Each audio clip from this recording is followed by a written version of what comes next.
Hi, everybody. It's Bro Plata. Back again, I see. How's the kids? Doing good?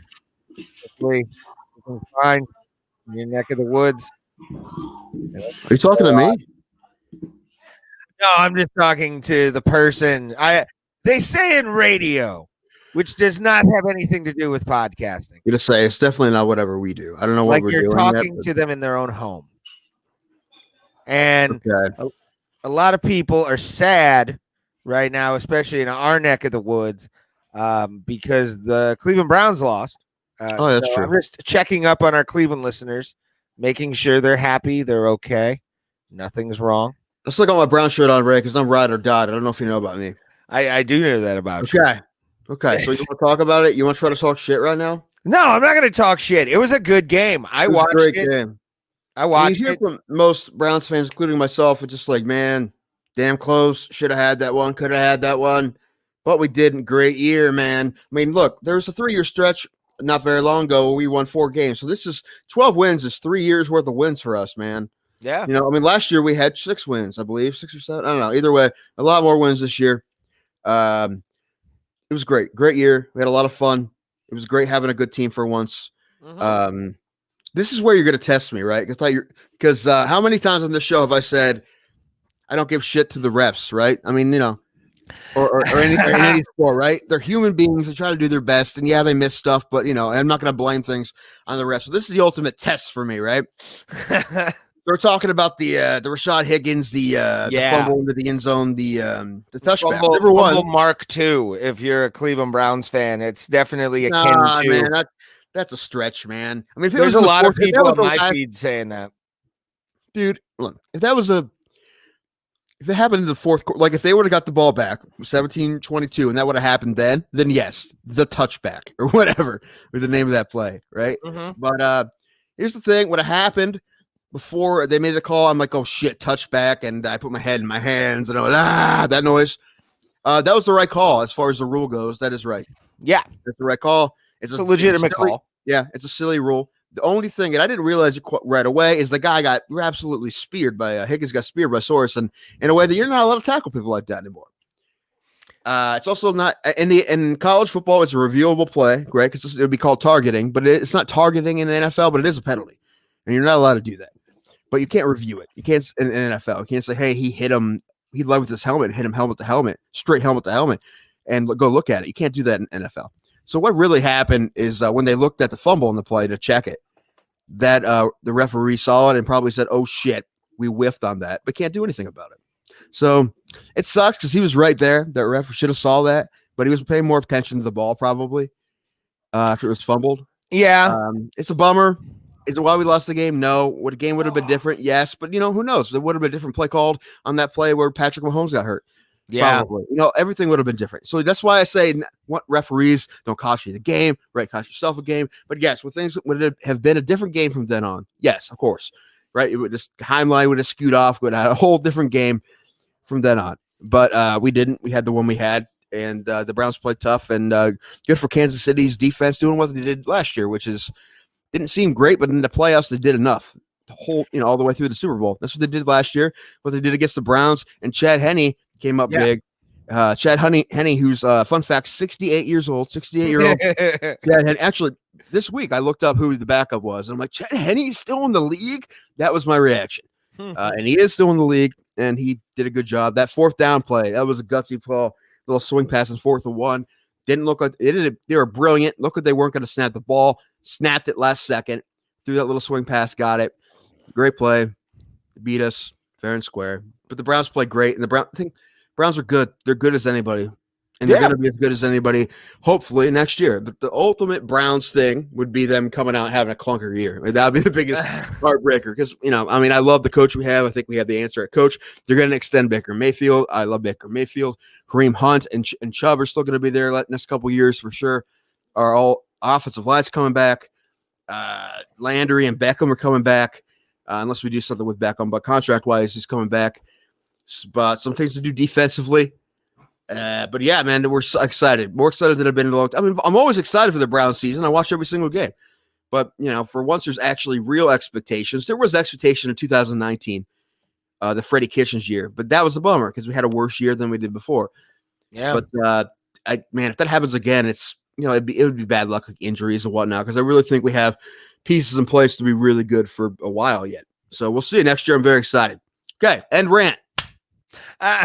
Yeah, man. Like I wanted to put my 2 cents in just because, like, I'm a very casual football guy. If you go listen to our podcast we had with John Brown, from the Brown Petri Dish, we had the idea, or how can I put this? I admitted that I am a very casual football fan. I was always around it because of where I went. One, went to school, and then 2, my dad liked football and was a Steelers fan, and blah blah blah.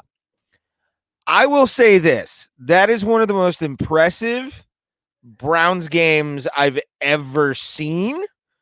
And the fumble was tragic. Do I think that it was intentional? No, and I'll explain why. The way he was coming in, you could already tell he was losing his footing. So he was fucked to begin with, the guy from Kansas City.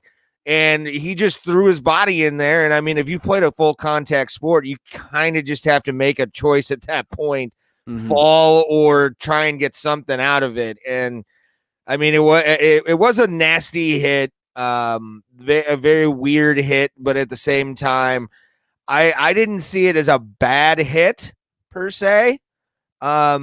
Yeah, helmets clinged, but also there's a point where the dude's like moving his head away. You can kind of see him like trying to make sure that helmet doesn't touch. Yeah, I mean the rules are a little more lax in the NFL than it is in college. In college, it's 100% targeting out of the game, 100%. NFL, I mean, Gene Steratore, who's been a head referee for many years until he retired, and he now works for CBS. He said right away, like, yeah, they whiffed on that. Yeah, I mean, the thing is, I remember. It doesn't matter if you did it on purpose, but it's just if you did it or not. Well, you're not supposed to lead with your head at all, right? So yeah, that it's a bummer. I think it's definitely a penalty, and it was a bummer. And I need to say, Chad Henne, for being the kind of guy who when he was in school they didn't have history. He's so fucking old. It's probably Jesus Christ. But at the same time, that run he had in the fourth quarter was something of legend, and I hope Tech Nine writes a song called Chad Henne. I want Tech Nine only to write that song. He already wrote a song for the Kansas City Chiefs. Chad Henne deserves a song called like The Run or something. Let's make that happen. That would be funny. All right, number 1, Chad Henne is 35, which is like not as old as I thought he was, but that's like 47 or 108 in football years. Yeah, he didn't take a snap until week 17 a couple weeks ago. Probably, yeah. He probably would have put that. And former Michigan Wolverine, which is what I remember him from. He was good back then, man. I remember that game with him and Troy Smith, that 1 versus 2 Ohio State game. Ohio State won. The scores like in the 40s. That was a great game. I don't remember it. Yeah, that would have been like 6 or 7, 2006 or 2007. Anyway, Chad Henne, man. Heck of a job. Heck of a job, Mr. Chad Henne.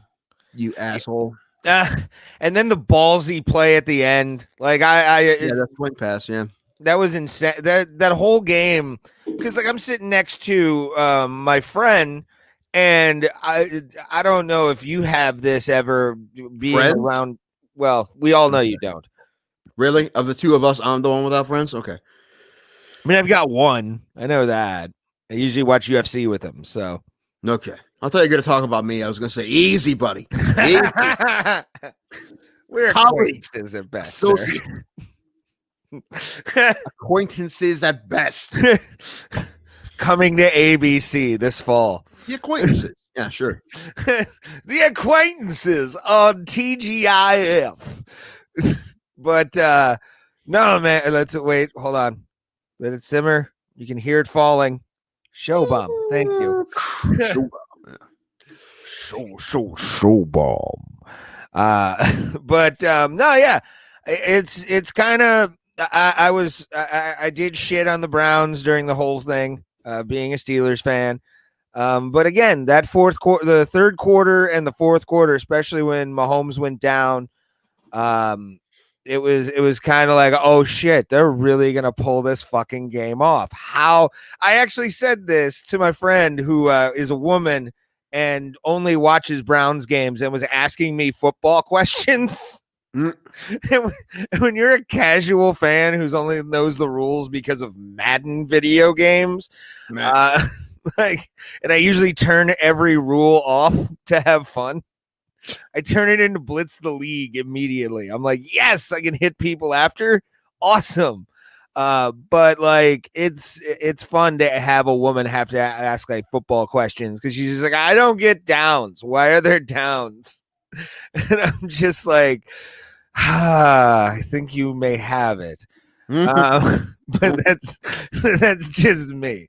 But no, yeah, man, that whole game, I was on the edge of my seat. I mean, and being a Browns hater, it's kind of refreshing to see a game where I don't go, typical Browns, and actually go, what? I'm gonna have to eat crow now. This isn't good.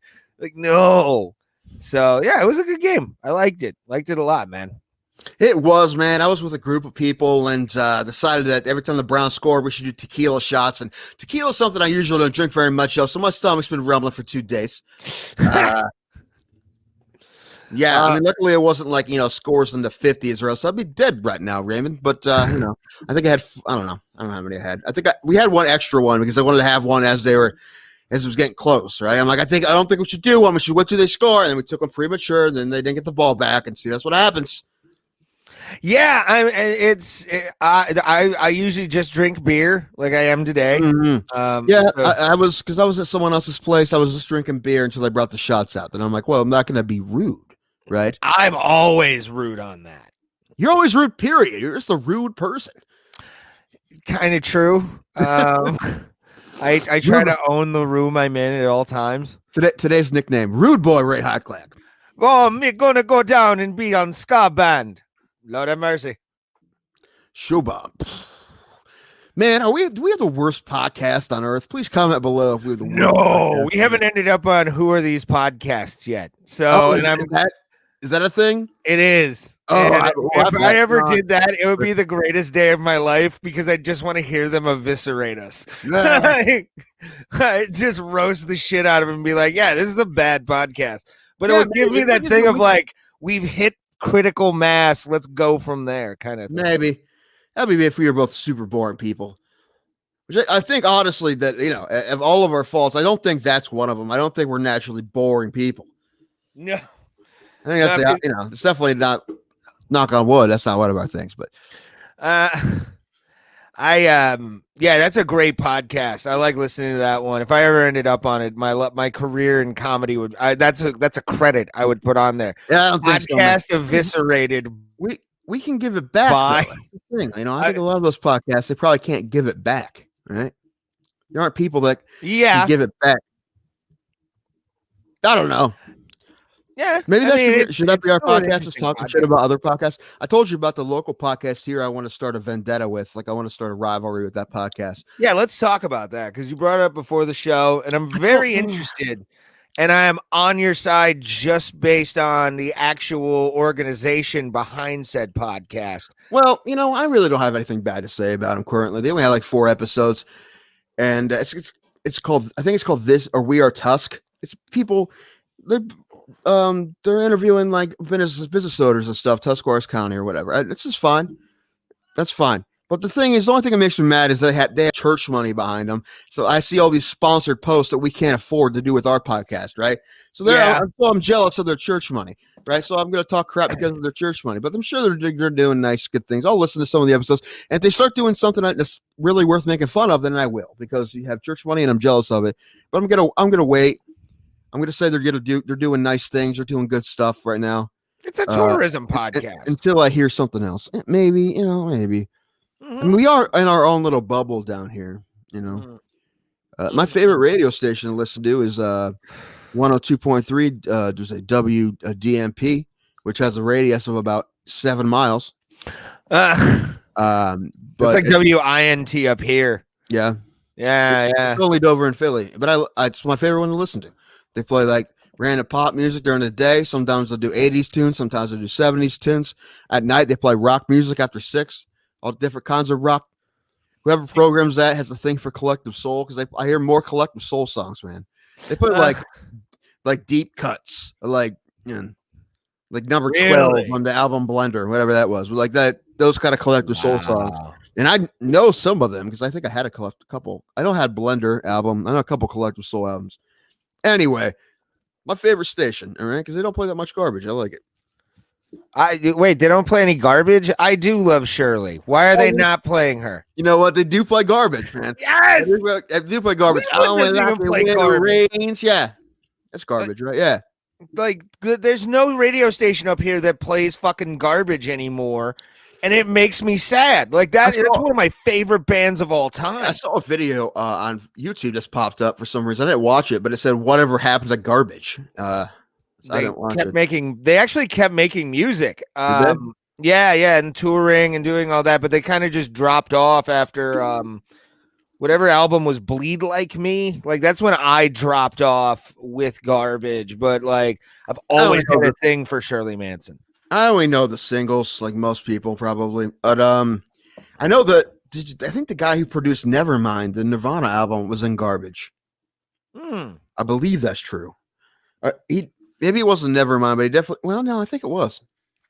I don't know. I didn't know that. Whatever. We're all over the place, man. We are, but hey, fuck it, always man. are, right? When are we not, right? Where's this? Plus, it's 2021. Trump's out of office tomorrow, so yay! Right. You know, whatever way you lean, we still love you. Yes. But I also will say this. The only thing I'm going to say about it is I do feel like it's like, you know, I've been constipated for 4 years. I'm just going to, you know. Tomorrow's just like one less thing to kind of worry about. Like, what am I ever going to get backed up again? Probably, but in the same way now, probably a different way. But it's just, I don't know, man. It's just, I don't want to talk about it too much. I've made it just I just wanted to say that because tomorrow is the inauguration, and right. You know what I love? You know what I love? Too. I love them. Garth Brooks is playing at the inauguration. It's hilarious to me because he's gonna piss off so many people. Which is hilarious. It's one of those deals, man, where but like, so many fans, he'll be fine. It's gonna be interesting to, in the words of the great and late Steve Carlisi, the pendulum is starting to swing back the other way, which is gonna be interesting to watch, like violent rednecks. Like, I'm excited for that for them to come through. Well, what do violent rednecks have, Ray? A lot of AR-15s, a lot of guns, yes, sir. So that's the scary thing about that. That's why I want to see it, because we're gonna go from people throwing rocks and like cinder blocks and shit into windows, and we're gonna go into Terminator. I love it. I love it. People shooting up videos.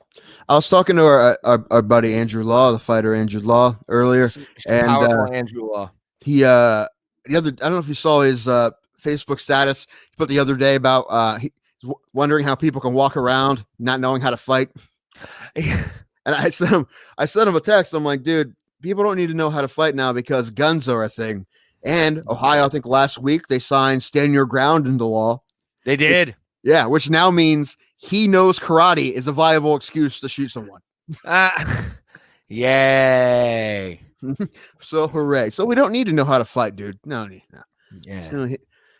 I mean, if you can't have a firearm for some reason, then maybe you have to learn how to fight. That's him. See, anyone who has a prescription for marijuana needs to learn how to fight because they can't have a firearm. So yep.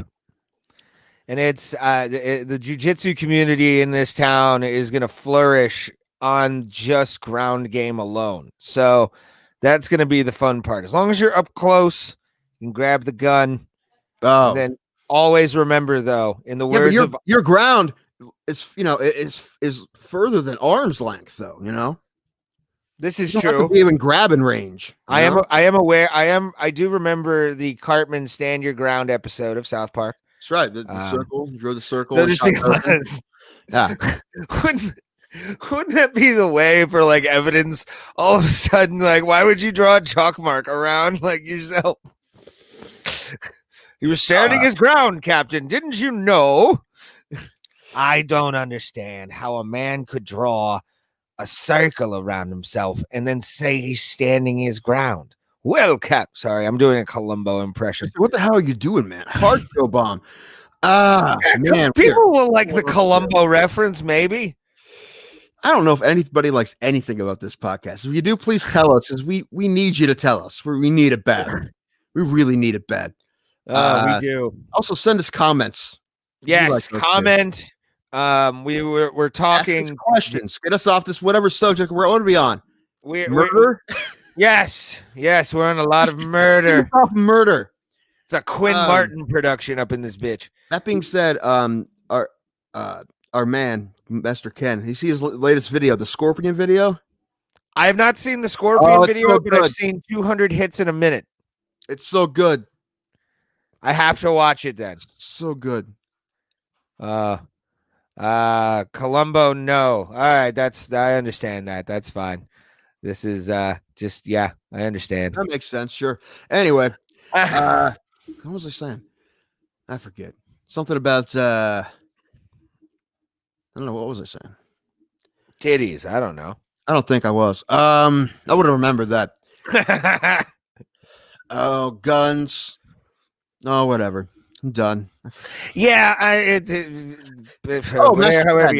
Master Ken. Oh yeah, Scorpio video is it's pretty hilarious. So Master Ken's the man. Everybody check out our Mr. Ken interview. It's my favorite interview we've done. Oh my God, and I'm gonna try and get him on this year. And definitely try and get him on a panel, because I want to start doing panels as well.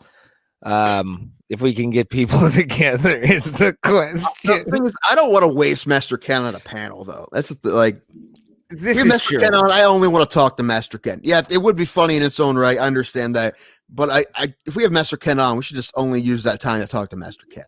Yes, and I need to start watching Cobra Kai, because I have never seen the show, so I need. No, me neither, but I have no interest in watching it, man. It's like, do you know what show? And I think we've brought this up on here before.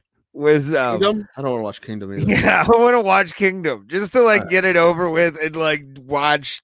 Who's it? Nick Jonas. I think Nick Jonas is in that. Yeah. God, but that dude. Every time I'm on Netflix and I see it, I'm just like, oh, I want to. How about we start this? How about Ray versus Nick Jonas? That's the fight I want to see. I will beat the living shit out of Nick Jonas. Sure, you want that smoke? I mean, not just during the fight, but afterwards, man. Like the legion of Jonas fans that would come after you for beating up that pretty boy. Are you serious? They're not. They're not. Smoke. They're all our age now, and to be honest, One Direction is the one. I would love to fight all 17 members of One Direction at the same time, Iron Man style, and I guarantee you, I could have at least 3 of the members of One Direction. And tap them out. I guarantee, because I'm sexy like that. You think that though, but some of those people, some of those pseudo celebrities, man, are kind of like sneaky jujitsu guys. Like you don't know it, but they they're black belts. You don't know it, man. Like who knew Ed O'Neill was a black belt, right? I did. Okay, you did. I knew too. But when did you know when he got it? No, exactly. That's the point.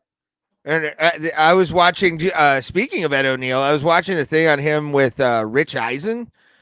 And it was him talking, or Ed O'Neill talking about putting a late hit on Roger Staubach when he was in the Navy. Because he played at Youngstown State University, did Ed O'Neill. Youngstown State, yeah. I thought he was a running back. I thought he played. No, he was he played pretty much everything from what he was saying, but he was mostly like a linebacker or a linesman. Because he was 260, 6'2", 260 at the time. And I guess Staubach just kept shaking him off, and he wasn't able to get a hold of him. Finally, he just cracks Roger Staubach late, and Eisen goes, "Why'd you do it?" And he goes, "I was just tired of chasing him." I'm like, that is the most manly answer of all time for a football thing, man. It's there probably isn't. I mean, there probably is footage of that, but it's probably deep in a closet at the Naval Academy somewhere. Yeah. I would love to see that. Just a late hit on Roger Staubach from Ed O'Neill. And then another one was I guess he got invited to Pittsburgh for a tryout. Right. And his dad looks at I think it was Joe Green in his rookie year, and a few other like famous Steelers players. And his dad even looks and goes, "You really want to go through with this?" I'm like, what a dad, man. I love that guy. That's pretty funny. That is an Al Bundy moment where he looks at Bud and is like, "You sure you want to do this?" Fighting one of the Glow girls. What? That's a deep. Oh, okay. I know what you're talking about. Yeah, that's a deep cut for Married with Children fans. I love that, man. But let's talk some fights, because then we're also going to preview. What do we got? What's happening? What happened? What I missed? I mean, what else did you miss the entire thing? I'll admit. No, I think we said this beforehand. We said we weren't going to admit this. Well, I mean, why not? We both came in on the heavyweight fights. That was on the prelim card. That heavyweight fight, dude. They gave no fucks in the throwing department, and I loved it. Yeah, man. I called it though, didn't I? I said, yeah. I said this is going to be what we had to talk about. We're almost done talking about the card. I'm like, wait, sir, wait. We had to talk about this heavyweight fight, and for good reason. It's exactly what I was hoping from it, man. Other than I think I called a finish from somebody. I think Felipe, and but it didn't happen. But it was a hell of a fight, man. It was great, and this was one of those decisions. I think Tafa won this fight. Yeah. And we have to talk about this because it also happened in the Matt Brown Condit fight. And I messaged you this.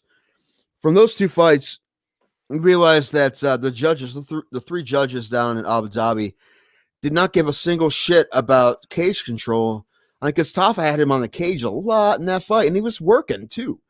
And they gave him zero credit for it. And the same thing in the Matt Brown Condit fight in that first round. Brown had to control that whole first round, gave him zero credit for it. What's strange about that is we talked about it before with judging. It's really weird because there's no, they say striking, grappling, aggression, and octagon control, right? That's what they give in that order. In that order, grappling's over always.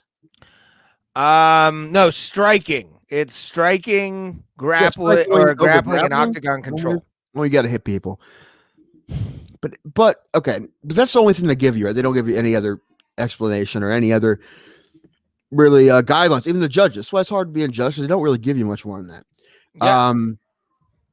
Different associations might be athletic. Just like I'm looking for. Athletic associations will have commissions. That's the word I was looking for. Thank you. We'll have different standards or whatever, but there's no real rules other than that. But anyone who's been in MMA for a long time or a while at least, or anyone who's even watched it like us fans or anybody, realize that if you have bursted against the cage or you're on top of them and you're working, you're winning. That's you scoring theoretical points, right? Yeah. You're scoring theoretical points. So it's just weird if three judges just say, nah, not for us. It's weird. It's not fair, number one, because everyone's assuming this one thing, and then all of a sudden these guys have a different idea of what scoring is, and they don't tell anyone. That's not right, right? So I guess the thing is you can't just, I don't know, man, you can't just change things on your own because you decide, right? You can be like, no, cage control like that doesn't matter to me. Being on top doesn't matter to me. Doesn't matter at all. Not to me. Not to me and these two guys. Doesn't matter. And you just don't, I don't know, man. It kind of pissed me off because you can't make up your own rules, man. And like you said, it is kind of strange because there isn't really written guidelines really, other than those handful of things. But it's weird. But anyone, like I said, anyone that tells you and knows anything about fighting will tell you that you're on top, you're winning, most likely, if you're working. I mean, there's some sometimes it might be different, sometimes, not very often. But if you're on top and you're working, like those guys were, like Matt Brown was, and like Tafa was when he had him against the cage, then you're scoring. You're scoring because you're controlling the fight. You're controlling where it is. You're the one that decides I'm going to be on top of you and you're on your back and I'm going to be hitting you from this position. You're the one that's deciding that, not the person on the bottom. Same thing when if you have someone against the cage, you're the one that's dictating that position. Therefore, you have control. Therefore, you are scoring points, right? Yeah. So the fact that those three judges in Abu Dhabi said, nah, not for us. It's not how we do things. It's not right. It's messed up. What really sucks, I think it cost half of the fight. Yes, and what really sucks about the actual fight, it's or from the judging that we saw, including the Matt Brown fight, which we will talk about, is these seemed like they were just boxing judges that that Abu Dhabi like just threw at them, and the United Arab Emirates just went, "Hey, we're going to throw you boxing judges, and that's how you're going to be." Because they had a higher emphasis on infliction of damage via fist than they actually did on takedowns. I mean, Matt Brown, again, we'll talk about that in a little bit, but yeah, man, when especially Tafa getting in the clinch the way he did, using a lot of underhook or the overhooks to really get in there, hold him against the cage, so he didn't get tagged a bunch of times. I get they don't understand the defense of it. They just think it's boxing clinching, and usually they don't get points for the clinch work, except if you're Vladimir Klitschko. That was always his big thing, was jab and clinch, and if he got in trouble. But no, yeah, it's sad because you look at this, and I think I texted you this as well during couple of the fights where I'm so happy that the judges have completely been taken out of this evening because of the fact that both of them but the fighters just decided, fuck it, we're gonna throw, we're gonna swing, and we're gonna have a good time. So that's where, like, I'm so happy that the judges were taken out of 90% of this card, because it definitely needed to be that way, in my opinion. Like, just please stop. All the prelim fights were decisions, but main card there was only one, and that's the Brown Condit fight. Oh, excuse me, there's two. There's two. I forgot what the main event was a decision somehow. Talk about that. Jeez, Calvin Kattar, the fact that he's alive is a miracle, let alone finish that fight. Jeez. Yeah. We can talk about this fight because it's Oh, dude, now let's do it. Because, dude, Max Holloway, I was legitimately afraid for him when he started getting too cocky, and then I realized, oh, he's allowed to be cocky. Yeah, he's Max Holloway, bro. Like, well, when he dropped his hands and just started yelling at him, I'm like, what the fuck are you doing? Stop it. Stop it. He was just pumped, man. He was just pumped. Oh, and man, you know what? Go ahead. Okay, I was about to say, and he backed up what he was yelling at the commentary team, which is he is one of the best boxers at the UFC 145 division because of the fact that he's long, lanky, and he has the ability to move his head back a little bit further because of said length. And so good. It's wonderful to watch. I love it. Yeah, it was beautiful and nasty and sick. All those things. Sick in multiple definitions of the word sick. He just because of the way he beat up Kattar, but he looks so good. He looked, maybe, I don't know if it's the best we ever saw. He looked pretty damn good. And he gets a really super tough dude in Calvin Kattar. Look, I'm pretty sure I was pretty close to what I said. Holloway would win this fight by decision, but it would look a lot like the Poirier Hooker fight, and it did. Except this is really, really one sided. I mean, good for Kattar for even getting shots off. He did tag him a bunch. I mean, the fact that he fought that whole fight and the fact that he did get stopped in the fourth round or even before that, man, that's a miracle. Kattar is a monster. I can't believe he stayed up and finished that whole fight. They deserve fight of the night. They got it. They were great. Kattar's still a monster, man. He'll be back if he ever heals.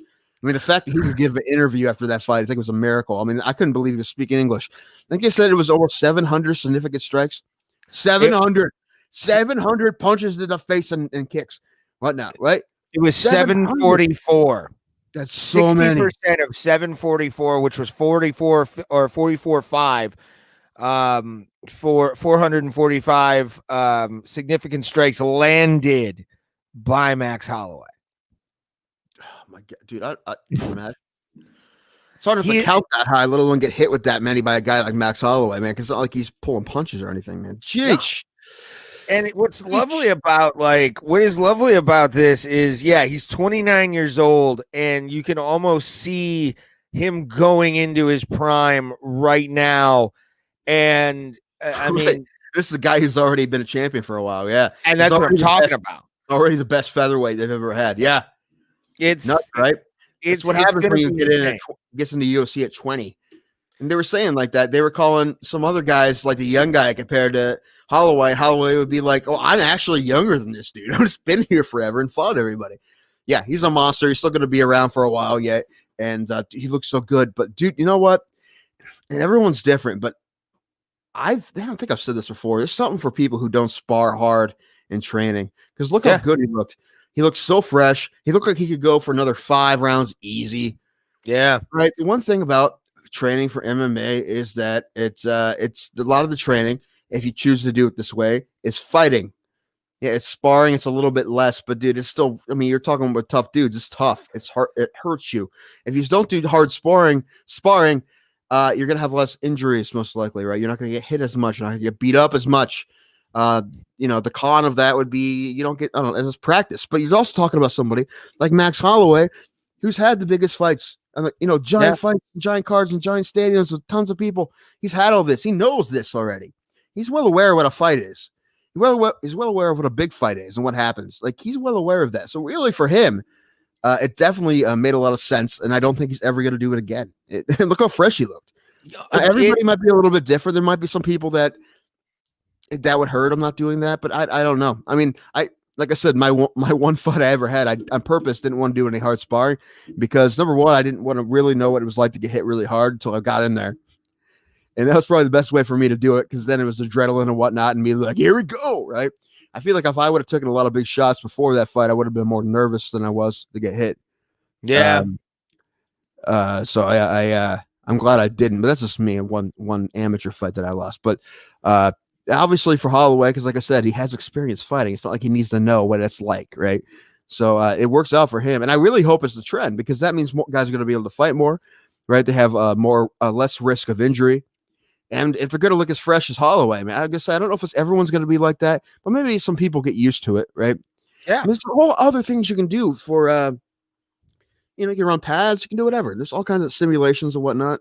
Well, I was about to say, Cowboy Cerrone is a great example. He was sort of the godfather of starting that trend of no sparring, no hard sparring. And when he did that first go round with no hard sparring, he pulled off that one combination where he threw like a 2-punch combination and then a head kick and then another I think it was a jab or it might have been a right cross, and it looked like he was doing it out of a video game. Like it felt like you were pressing here's my Xbox controller. It was like boom, boom, boom, boom, and all of a sudden, dude's out. It was one of my favorite ones, and he was one of the originators of not really doing hard sparring. And hopefully, I do think that a lot of people can benefit from that. And lankier fighters, especially because they know how to use their distance already. If you're like an Eddie Alvarez or like one of those kind of guys, you need that pressure because you're going to be against longer fighters to begin with. So if you look at it, I hope more guys do go through with it. But yeah, you might have some straight gym dogs that just constantly go in there. It's not in their DNA, right? They'll get sad if they're not getting hit. There's people like that. I get that. But the one thing, no matter what, and no matter if some people will become rusty because of it or not, and some people won't, like Max Holloway, obviously. Either way, if you spar less or hard spar less, you're going to be more healthy when you fight every time. So yes, I mean, that's the biggest thing, right? Is you're going to be healthier, most likely. Oh, for sure. But all right, dude, point is, Max Holloway looked fantastic. The winner of Volkanovski Ortega. Dude, if they don't get Holloway, who the hell are they going to get, man? I don't. Dana White did say that. What else do you want Holloway to do? That's I think the plan after Ortega versus Volkanovski. I don't see how you could have anybody else after that performance. Because you can't just GSP that. Like you just can't be like, I was not impressed by your performance. Like you can't say that to Max Holloway after just the sexiness that was a 5-round. And actually, I'm going to say this. Thank you, Max Holloway, because you won me $1 on DraftKings. So I'm very happy about that. I won $1 during their their main event pool. I was off by one. I said there was going to be Max Holloway was going to get a takedown, and did not happen. Ooh, he almost did. I think he went for one. I think. He was definitely doing a lot of level changes too, which was nice Mhm. because he was getting inside of Cater hardcore. And yeah, to what you said earlier about Calvin Cater, that kid and Mhm. the guys in the Massachusetts Mafia, Yeah, like, dude, didn't those know. guys are tough fuckers. Because who else is in there? What's his name? Bald Cat. I don't know. I don't know who you're talking about. Could be a lot of Uh, people. it's not Joe Emmett, Duffy. Josh Emmett, No, is it Joe Duffy? Joe Duffy's Irish. I don't. Trying to think of um oh god, I can't remember. It'll I come to don't know me. who you're talking about. I don't know. We can look it up later. Lozon, Joe Lozon. He's part Oh, of that okay. Massachusetts Mafia as well. Okay. Yeah. Okay. So yeah, He's fought I like everybody. it. Yeah. I like factions in What, my MMA. dude? How? Again, this is the first fight UFC had on ABC. Dude, how? They get so lucky with these damn cable fights, man. Like the everyone knows the Bonner Griffin fight, which really helped propel the sport. Yeah. If that was a clunker, who knows where we would be right now as far as the sport goes. That helped a lot. And this one probably helped too. It couldn't ask for a better fight, man. None. And even It when the Fox fight, they had a great knockout. It was the Santos and Velasquez. Yeah. So it seems like when they get on, when they had their first fight on a new cable network, man, they get, I don't know if they're lucky because they know their matchups are probably good matchups, but they've had clunkers before with good matchups, but not this time, man. They had a great fight. yeah, they seem to be basically, 0 for or 3-0 when it comes to actually doing that, which is nice. It just shows that one, it's exciting. And what's also good is I haven't heard anything from the FCC, which is amazing, about complaints from people like it's too bloody or too violent. Like, why is this on ABC? It's happened in the past. If you remember Elite XC on CBS and that dude's ear it just exploded and was hanging off. I think it was the guy Kimbo fought. And Kimbo busted his ear. There's actually FCC complaints about that fight. What? That was on CBS. Isn't CBS have like a 20-year older audience than the other networks? Yeah. I think there's a reason why that channel was always twice as loud as every other channel. I mean, that's why, right? Like it's. So I think that may have something to do with it. I don't know, but also like older people grew up with boxing, man. That's what I don't understand. Is like, I don't know. It's the kicking and the ground stuff they don't That's like. weird. I've had a lot of my family members who used to watch boxing who look at me like, how can you watch that? And I'm like, have you ever seen Boom Boom Mancini? That's true. Like, That's true. I it haven't was. seen anyone I'm in the not UFC. saying it was intentional or anything like that, but it like people died on television all the time, and like all of a sudden head kicks fucking bother you. Like the wrestling, it's like, come on, man. People cheered for fucking Bob Backlund back in the day, for God's sake. Of course it does. Brutal. But, I mean, you get knocked out with a punch, you get knocked out with a kick. Either way, you're knocked out, right? Yeah. I don't know. It's people's things. Let's talk about it. We brought it up. And it's time for the old man showdown. I love it. Two ledges, just straight ledges. Carlos Condit and Matt Brown.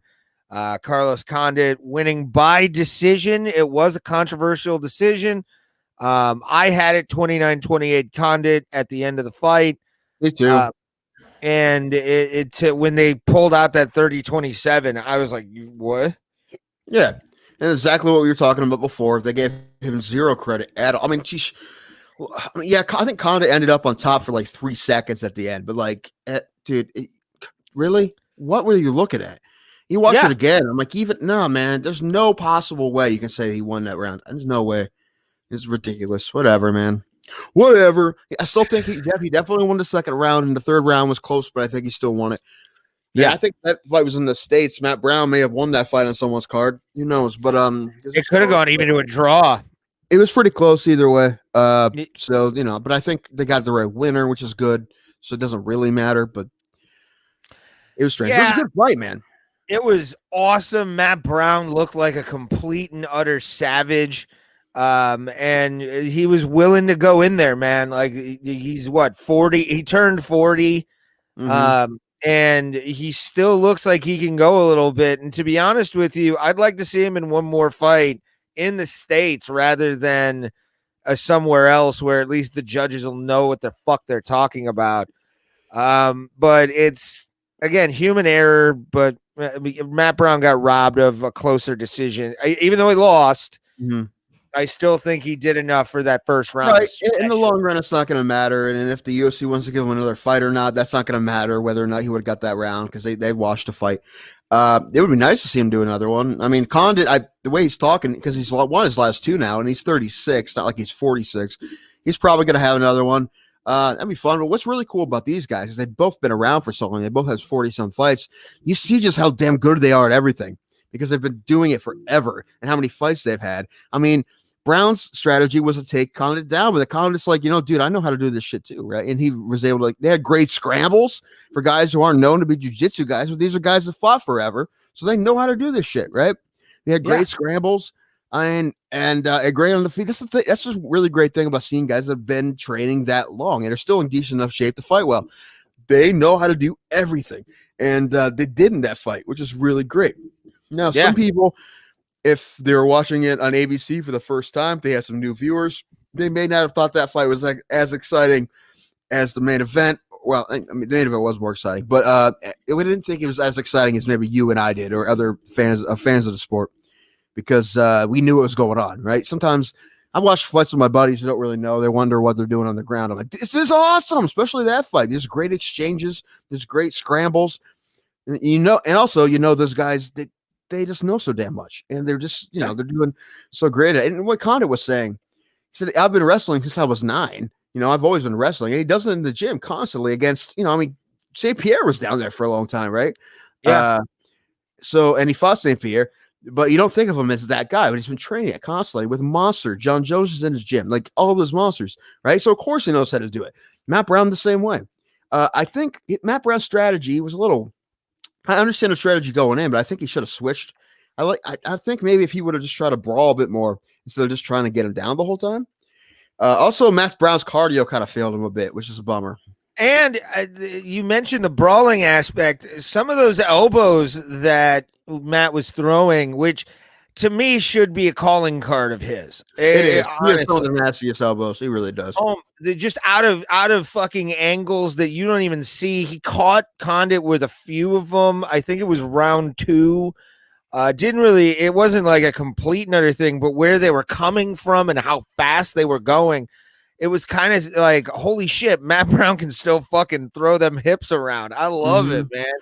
And I think that should have been more in his arsenal. Were those elbows, but he wanted to stand and bang and then try and get him down with level changes, and it just didn't work out in his favor. It is weird. There's only even though everyone can do it, it's weird. There's only a couple of fighters you really think about when you think of nasty elbows. Yeah, Matt Brown, Tony Ferguson. Who else? But it's weird that not as many guys throw those elbows. Overeem was good with his elbows in K1 and Pride. Yeah. But it's weird that some guys just don't like to throw them that much. It's strange because those are, geez, I mean, I don't think I've ever been hit with a real elbow, and I don't want to be. Here's a question I want to ask you. Because, again, you've been around a lot longer than I have. I'm not that old, you asshole. But I'm just saying, you've been going to shows longer than I have. I'm not giving you an age thing, sir. I'm like less than 2 years older than you. But elbows on like a single leg, I don't understand why they're not thrown. I don't know. My like inside short elbow, why not? Oh, I don't know. The knees there, the uppercuts there. I mean, if someone's like trying to work for it, that they grabbed your leg and they're trying to work you to the cage. Yeah. I don't know. My guess would be it's just the first reaction is just to stop it first, right? Yeah. Once you get to the cage, you see it more, I think. But he's like, as they're trying to get you down. As you would think, though. Well, then I can't tell you, man. I mean, listen, the one guy we can talk about this the most is, again, Andrew. And but Andrew doesn't. There's no problem with him in elbows. He throws elbows just about as much as anyone you'll see. So, and that's good. That's one thing I feel never like sort of underutilized. I remember when he went from amateur to pro, he was like, I finally get to use my pointy elbows, man. In that first fight, he elbowed the guy until they stopped it. And he still does that. Every one of his fights is elbow central. So I feel like that is an underutilized MMA tactic just in general, but it mostly like when you have the dude bent over and you can just like crack him in the side of the head with your elbow.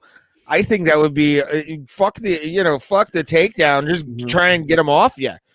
Like that would be a great way to get him off. You're also hitting, you're talking about the bone of your arm and someone's head, right?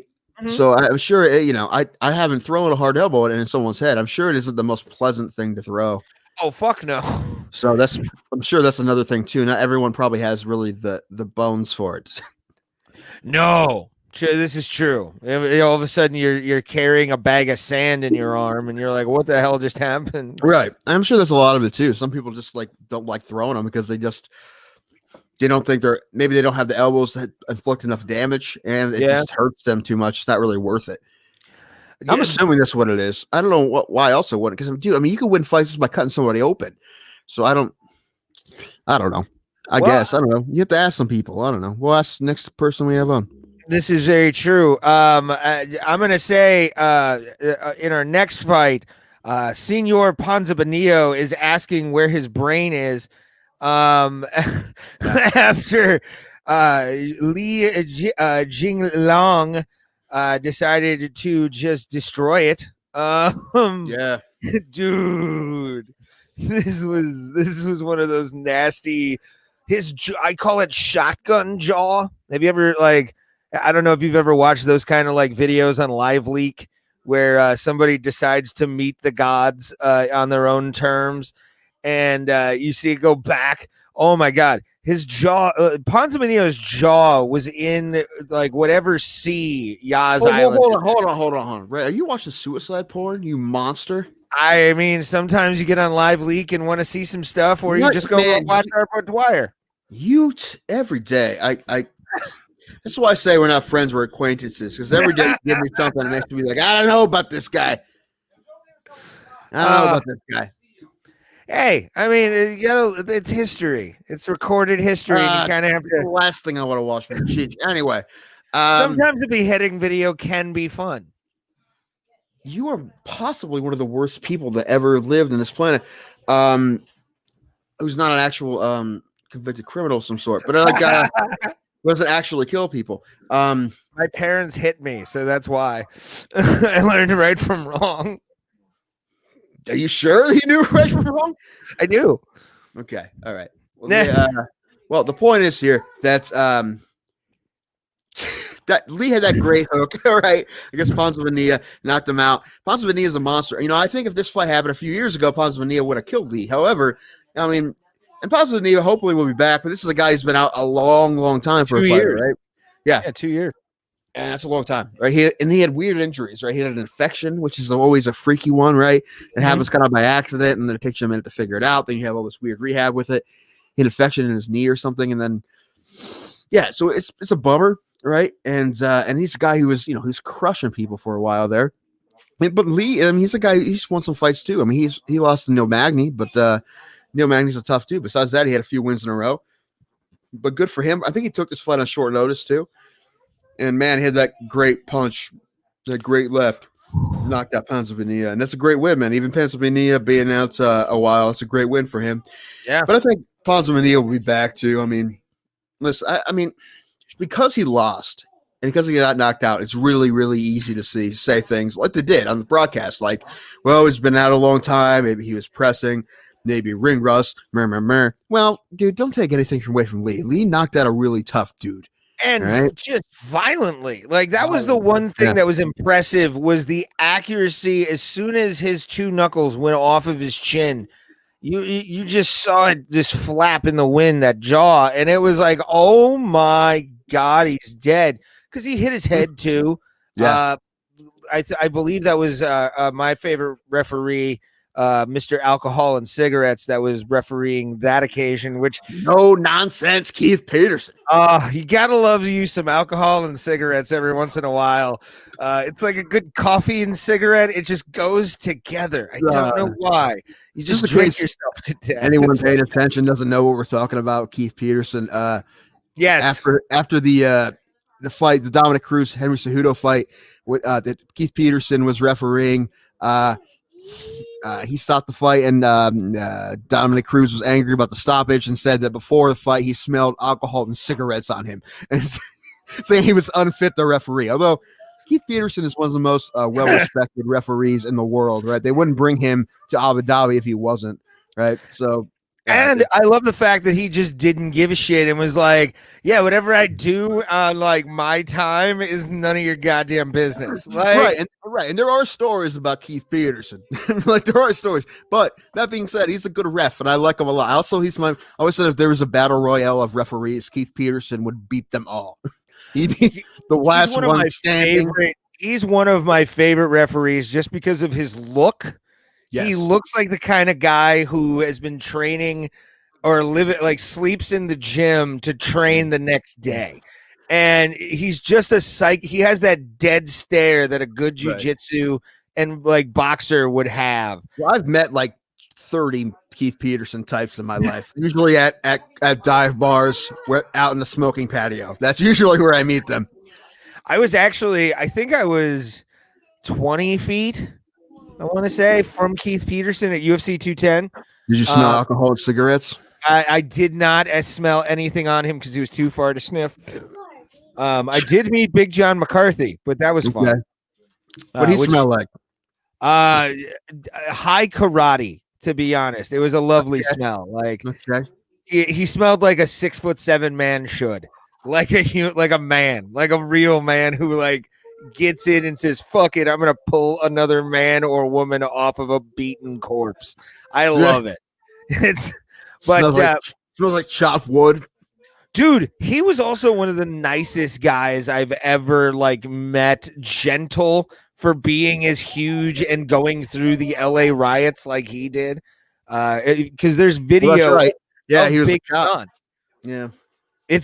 It's scary because he's holding a shotgun at one point, and you're like, that is not the Big John McCarthy I ever want to see. Angry, holding a shotgun, and he's wearing a badge. That's a dangerous Big John McCarthy. But no, yeah, I liked that fight. That was that perfect. How can I put this? Second goal, if you will, to the hockey game that this UFC fight or UFC card was. Because I want to get into this because let's talk about this shit. And as we can see, Joaquin Buckley goes down hard. And I'm not taking anything away from Joaquin Buckley when I say this. But no, I'm pretty sure we called this right before. We're like, hey man, if he loses this fight, man, he's still the show, man. He's still gonna be excited to see his next fight, right? Even if he has a clunker. And yeah, he got knocked out. DeChirio landed an amazing kick, right? And Buckley he mistimed it a bit. He kind of went down. He kind of thought he was going to come towards a little lower, maybe towards his chest. It kind of whiffed. His arm coming up to block it. It whiffed over that, went right over his arm, and boom, hit him in the temple. Right? And went out cold. It was slick. It was nasty. Good for DeChirio. It's a tough dude. He was the underdog. A lot of underdogs won on this card. Sorry, a lot of noise going on down here. It's I was gonna say it's romper room at Tim Danko's house tonight. Yeah, I was wondering if you could hear it or not, but okay, whatever. Now it's forever. Now it's forever. So yeah, it's going on. Yeah, everyone wants to have family meetings down here when I'm doing a podcast, but it's okay. There's not a whole rest of the house to do this in, but okay, that's fine. But anyway, what was I saying? Yeah, he nailed him with that shin to the temple, man. Knocked him out cold. That and I love also the fact that now there's an MMA revolution coming out of Italy. We've got two really good guys in Marvin Vittori and DeChirio coming out of that because I don't think there's really any leagues in Italy is there? I could not tell you. I do not know. But no, yeah, well timed fake out by DeCirio. I think during the thing I was a little bit drunk and just yelled out "spicy a meatball" because it was an Italian dude. And you're a terrible person, and you're racist, and you like to I have appropriate Italian people in cultures. my family. You like to appropriate cultures. Like the intro. You wanted to get us an intro that's just cultural appropriation straight all the way through. Hard. I still think the anime intro would be fun. We could get somebody to make an anime video, like animated, and make that a thing. I think that would be hilarious. I just think there's something wrong with it. I feel like it's somehow racist. It's cultural appropriation. Not really if the joke's there. I mean, as long as the song is funny. That's all we need, in my opinion. Like a funny song cures all. Yeah, I don't know. I mean, Sturgill Simpson did that whole anime movie thing for his last album. That's pretty damn cool. That's pretty cool. But like, I don't know. That's not our goal. We can do it. I don't really care. We don't need an intro, man. What do we need an intro for? We don't need an intro. I never listen to intros on podcasts. I fast forward through them. This is true. Oh man, but yeah, man. Joaquin Buckley. Here's my thing with Joaquin, and we agree. We said this on the last show. It is a thing now where it's more or less just prove yourself coming back from a loss, and everybody will love you again. And I think that's going to be the thing that I want to see more out of Joaquin Buckley than anything is how he comes back off of, especially that massive knockout he had last year. Two of them. He had two great ones. I mean, two. But yes, I mean, the most highlight. Yes. But then he had a great knockout against Allen, which was which was a pretty one. Also, I mean, he had both those back-to-back knockouts off of a loss too. I mean, he was finished by Kevin Holland. I mean, he wasn't knocked out the way he was knocked out in this fight, but he was finished. Ooh. So, I think he'll be fine. He's 26. He'll be fine. He had that guy's a highlight reel waiting to happen every time he fights. He'll be fine. I hope. He had what that knockout is what I always call UFC Undisputed 2010 knockout, because that was the year they started doing the leg bending like backwards so they'd fall back. It looked like a video game knockout. And DeCirio, I'm excited to see this dude fight a little bit more. I know he's fought in the UFC before, but I'm not familiar with him now. He fought Kevin Holland. I forget who. I think he's coming off some losses. Actually, I can't remember. Well, to get the victory, I mean, that's the nice part. If you look at supposed to when he was win this fight, he was an underdog. I want to talk about this before we go to the next fight. Okay, we lost a pioneer, sir. Oh, we did. One of the pioneers of the NHB. No holds barred UFC, Mr. Paul Fairlands, man. Oh yeah, I saw Varlands win out. Yeah. Out of COVID, he's 51. Well, I mean, he was also 6 foot. He was 6'8". Yeah, I don't know. Yeah, when he fought, he was 6'8", 300. I don't know what he's looking at these days. He was a big fella. Either way, but man, you're talking about I mean, look, we talked about this before that all the fighters now. A debt to these guys, right? I mean, these guys had shitty fights in the beginning, right? No one would have cared about this sport. We had no chance. It wouldn't even have had a chance at pride if these fights were terrible, right? Yeah. Because there was great fights. I mean, I remember when he fought Tank Abbott. Well, I'm not remember. I watched it, seen him fight. Dan Severn, he's fought. Carlos Barreto. Yeah, and this guy, Nick Nutter. This guy's fought everybody. Yeah. I want to get Nick on the show too. I'm friends with Nick on Facebook, and I need to hit him up. Talk about the NHB days. I wonder if he was one of the nutters that coached wrestling at Philly. I don't know. I think I said that to you before. I'll figure that out. They went to Ohio State. Maybe. I know there was nutters in the wrestling program at Philly for a while. I don't know. I'll figure it out. But the Nick Nutter I know, I met at Roctagon at Midwest Fight Series. In Indianapolis, he was one of the commentators, and I want to get him on. So because he fought in Israel, he fought in Valley Tudo, and just to hear those, he told me stories when we were outside smoking at our hotel after the Midwest Fight Series card, and he Just he's a great dude, and also he's talked about the Ohio State athletic program, if you know what I mean. We could possibly get into that with him. Oh yeah, there's like Yeah. Yeah, I mean, you see guys like Mark Coleman and the late great Mark and Kevin him are good Randleman. friends too. Yeah, okay, yeah, he'd be a good guy. Him and Kevin Randleman as well, I believe. Kevin Randleman. Yeah, Nick Nutter's a stand-up guy. Like, I like that dude a lot, and much respect. He was at one point the 6th toughest man in the world, according. Okay. I believe I'm the 8th toughest man in the world. Well, I think he was in a magazine actually put him down as like one of the top toughest men in the world, kind of thing. Really? This is my personal list. I'm number 8, but you know. I'm at least 12, and I'll admit that. I have a glass jaw sometimes. You're not even on my list. I'm sorry. I know he went into like the 3,000s, so I don't, you know. But that's a lot of people, though. You know, and this is number 1 toughest man in the world is Richard Simmons. Yeah, I know it's a sleeper. It's a sleeper pick, but that's a lot tougher than you think he is.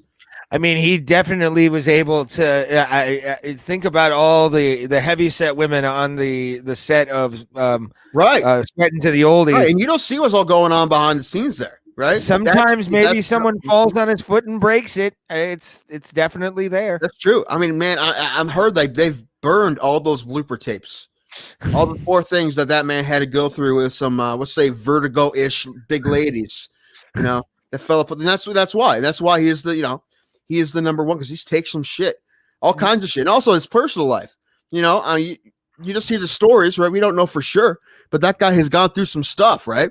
Yes. He's seen some things and done some things, right, that a lot of people could not handle. Therefore, Richard Simmons is the toughest man on earth.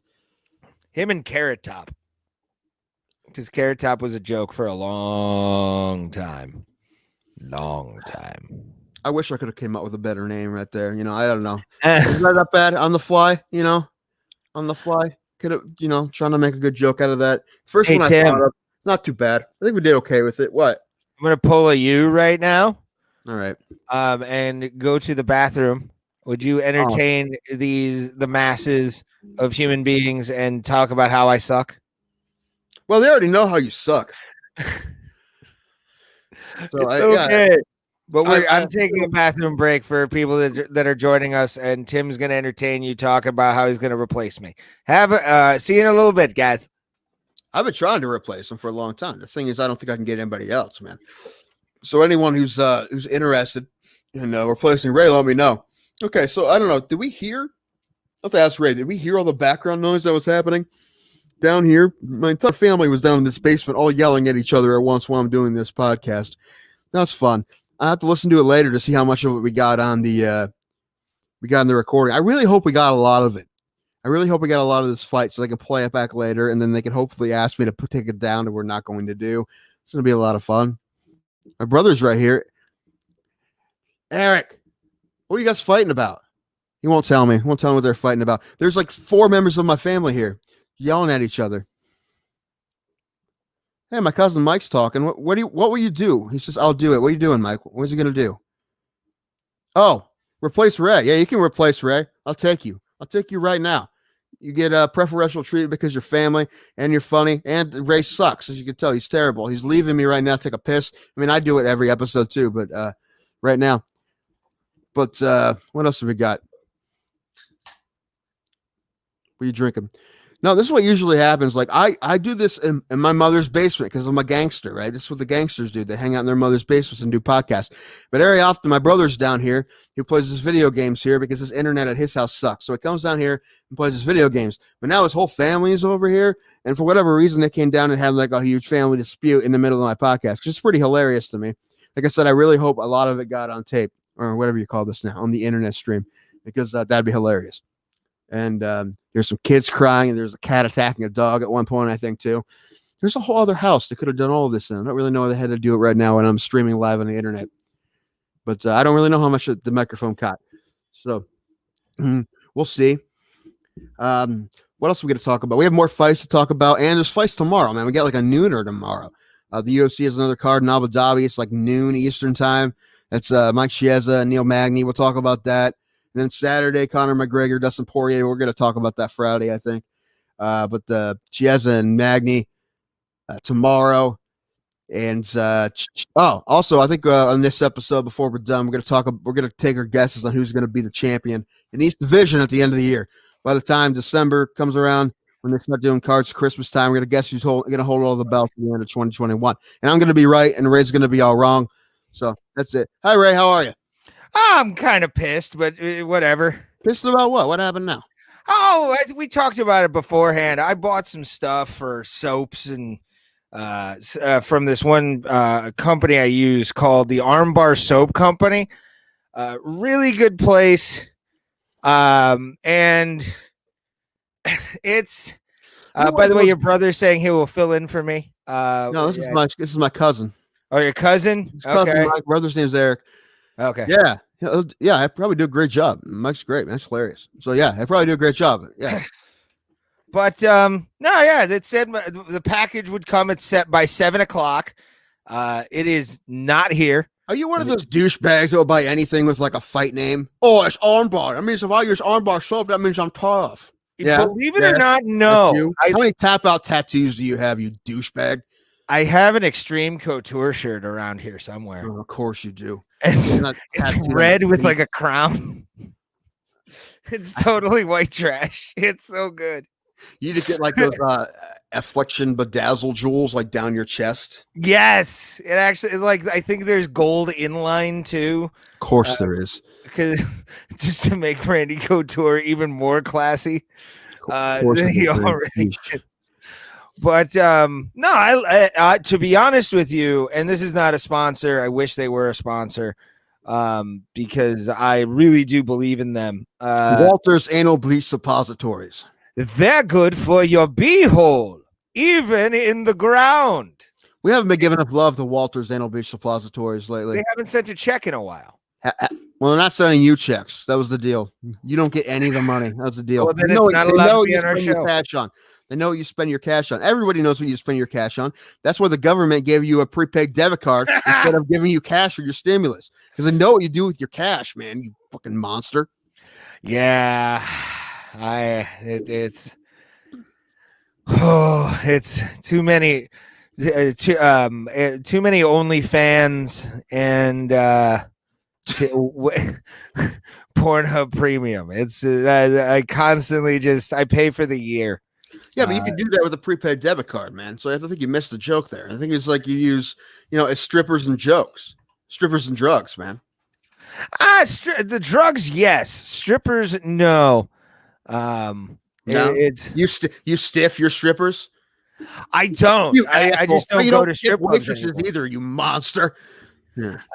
Have I ever told you my West Virginia? I think I've told you my West Virginia strip club story, right?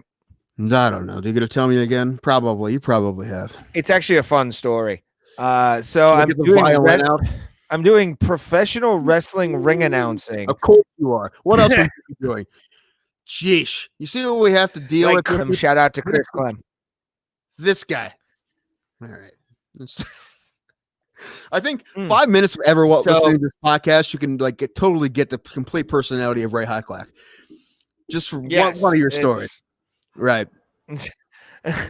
But so I was at a professional wrestling show at a abandoned Stephen Barry's in West Virginia with my with my 700-pound transvestite girlfriend, and she did not make the trip.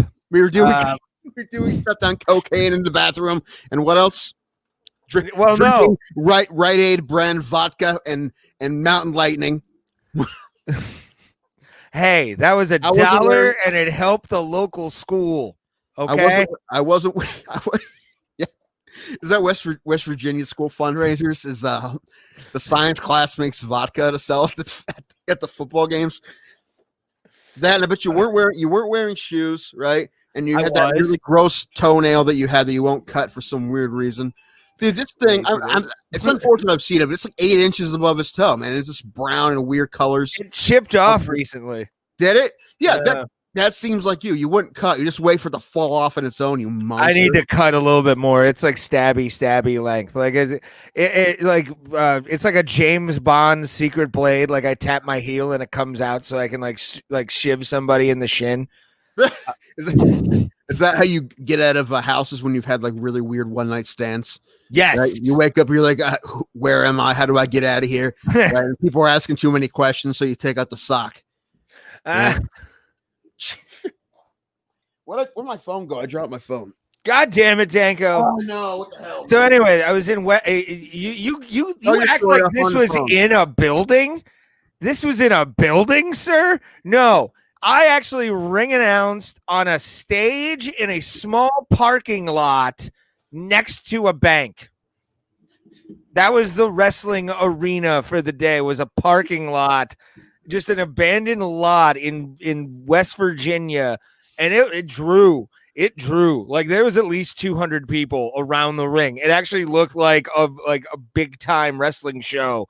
And I'm going to say this: it's one of my favorite experiences of all time because I got to hang out with people who were in the business and newbie guys that I've followed their career ever since. But the strip club.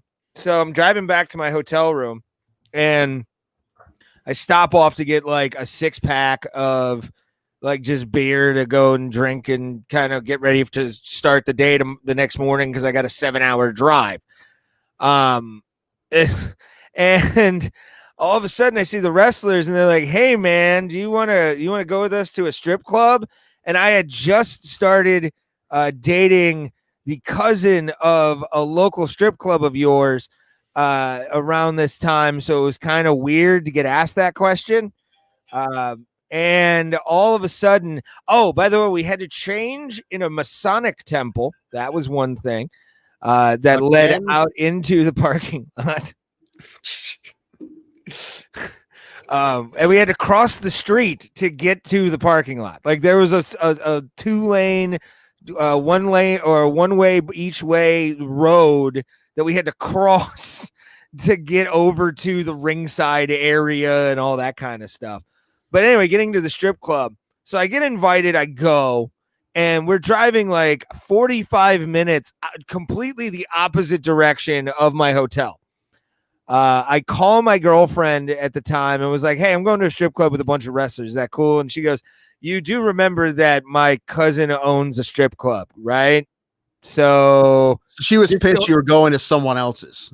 Well, I mean, she just said, "Don't do anything stupid," which I didn't. There were some opportunities to be stupid, but when we got there, and it was like a windy hill, we pulled into this one bar that looked like the black bar from Animal House, except it was all white people. They just all looked at us like, "What the fuck are you doing here?" But when we get to the strip club, it's unmarked. It's a white building. There's no sign except for like a neon sign. We go in. There's this one skinny blonde stripper in a silver bikini with a ponytail, and then a girl dressed as a schoolgirl with like a brunette with that. And I'm the first person, by the way, to walk up to the stage and be like, "We're at a strip club, right? I got 100 ones. Let's do that." And all the other wrestlers and everybody's like with their girlfriends and their friends. And I'm like, "Oh, okay, I'm just going to go get a dance." And this one stripper, she had a gap in her teeth that was so heinous that it made me drunk stammer, where I went, "Whoa, like what the fuck is this?" And she tried to make out with me for $1, like $1, like put $1 in my mouth and like then lick it out. And the bottom, her tongue touched the bottom of my lip. And like I realized I was maybe 3 days from a hospital by horseback to begin with. So I better like make sure I don't have anything. And that same stripper then got $1 put into her butthole by one of the wrestlers. What? The same dollar? No, different dollar. All right. But here's the best part. She told the guy to do the same thing, put it in his mouth, and everybody shoved his head into her ass. It was one of the greatest things I've ever seen in my life as like a joke. I was so happy. I'm just trying to picture as someone with a gap of their teeth. I'm trying to picture how heinous this gap is. Like when you put the dollar bill in her mouth, did you put it in long ways and like it went in between the two teeth, long I'm ways? kind of amazed it didn't. She had Yeah. a decent, like, talented tongue. You could, Okay. well, she's a West Virginia stripper, so she has to earn her money somehow. That's But true. like, They take EBT down there, right? I believe so. There's think some I do. EBT ATMs I, probably they too. probably you just swipe it somewhere. I don't know where, but somewhere. But yeah, man, like that was probably one of my favorite stories of any kind of professional wrestling stuff I've ever been a part of. Just because it was a different state, I knew nobody except for the promoter and what, like, a guy that was working the festival, and that was it. And then I had one of the greatest weekends of my life. Did you ever go to the Happening Lounge when it was across the street from the Funny Stop Comedy Club? No, that's all. Like, one regret I always had was never going there. That, you know what? With that story, the thing is, you probably love it because it was so creepy and so weird, and like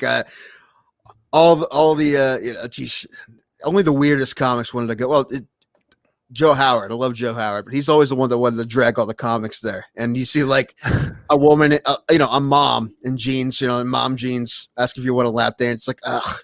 I mean, only if you keep the jeans on, because I'm afraid what will happen if you take them off, right? And it was hilariously gross. I mean, and it was right across the street from the comedy club, so it was kind of the joke I always tell. I mean, that's why I love those kind of like just dirty, filthy places where you kind of like where COVID doesn't even want to go.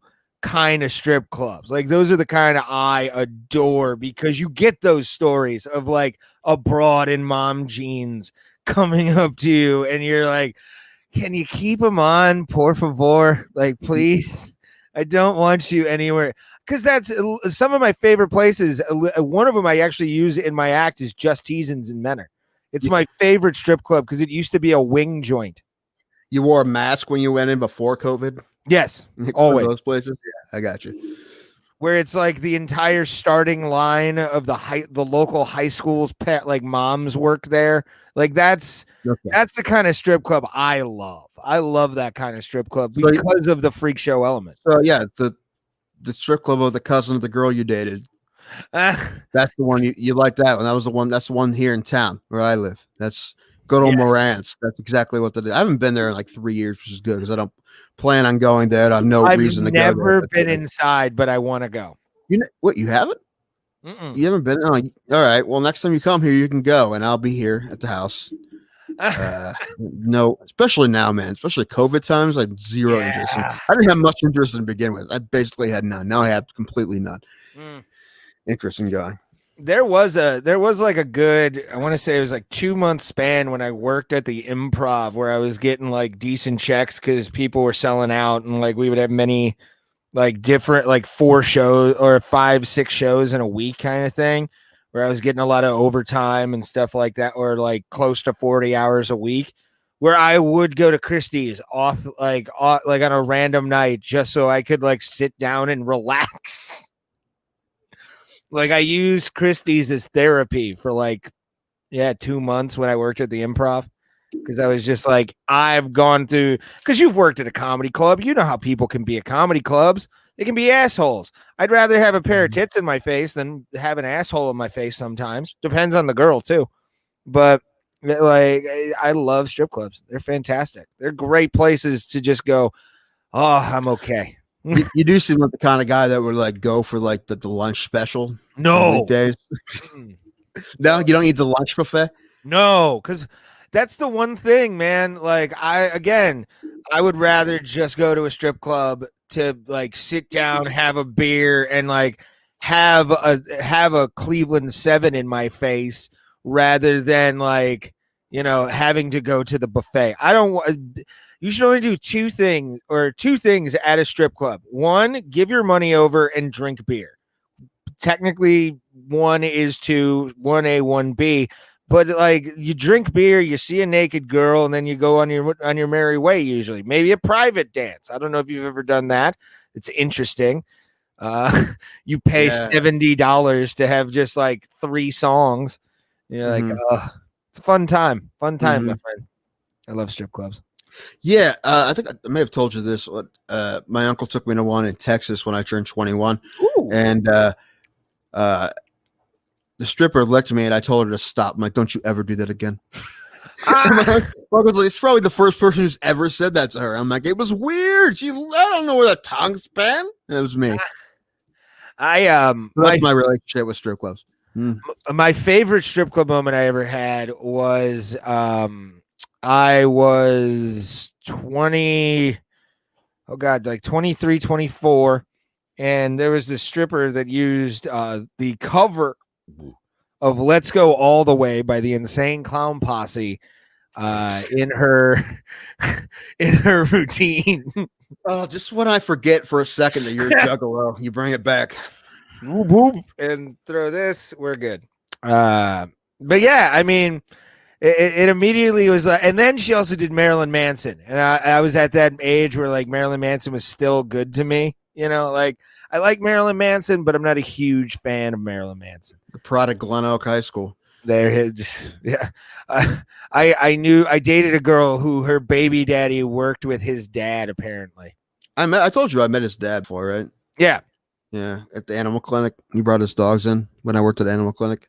that's funny. Yeah. And he would like tell everybody. It came up to me, like, you know who my son is? I'm like, what? He's like, my son is Marilyn Manson. I'm like, cool. All right. Now what? What kind of dog was it? He had boxers. He had 2 boxers. Aw, cuties. A lot of people in a lot of people in what's the county? Stark. Yeah, a lot of people in Stark County love them some boxers. Like, All right.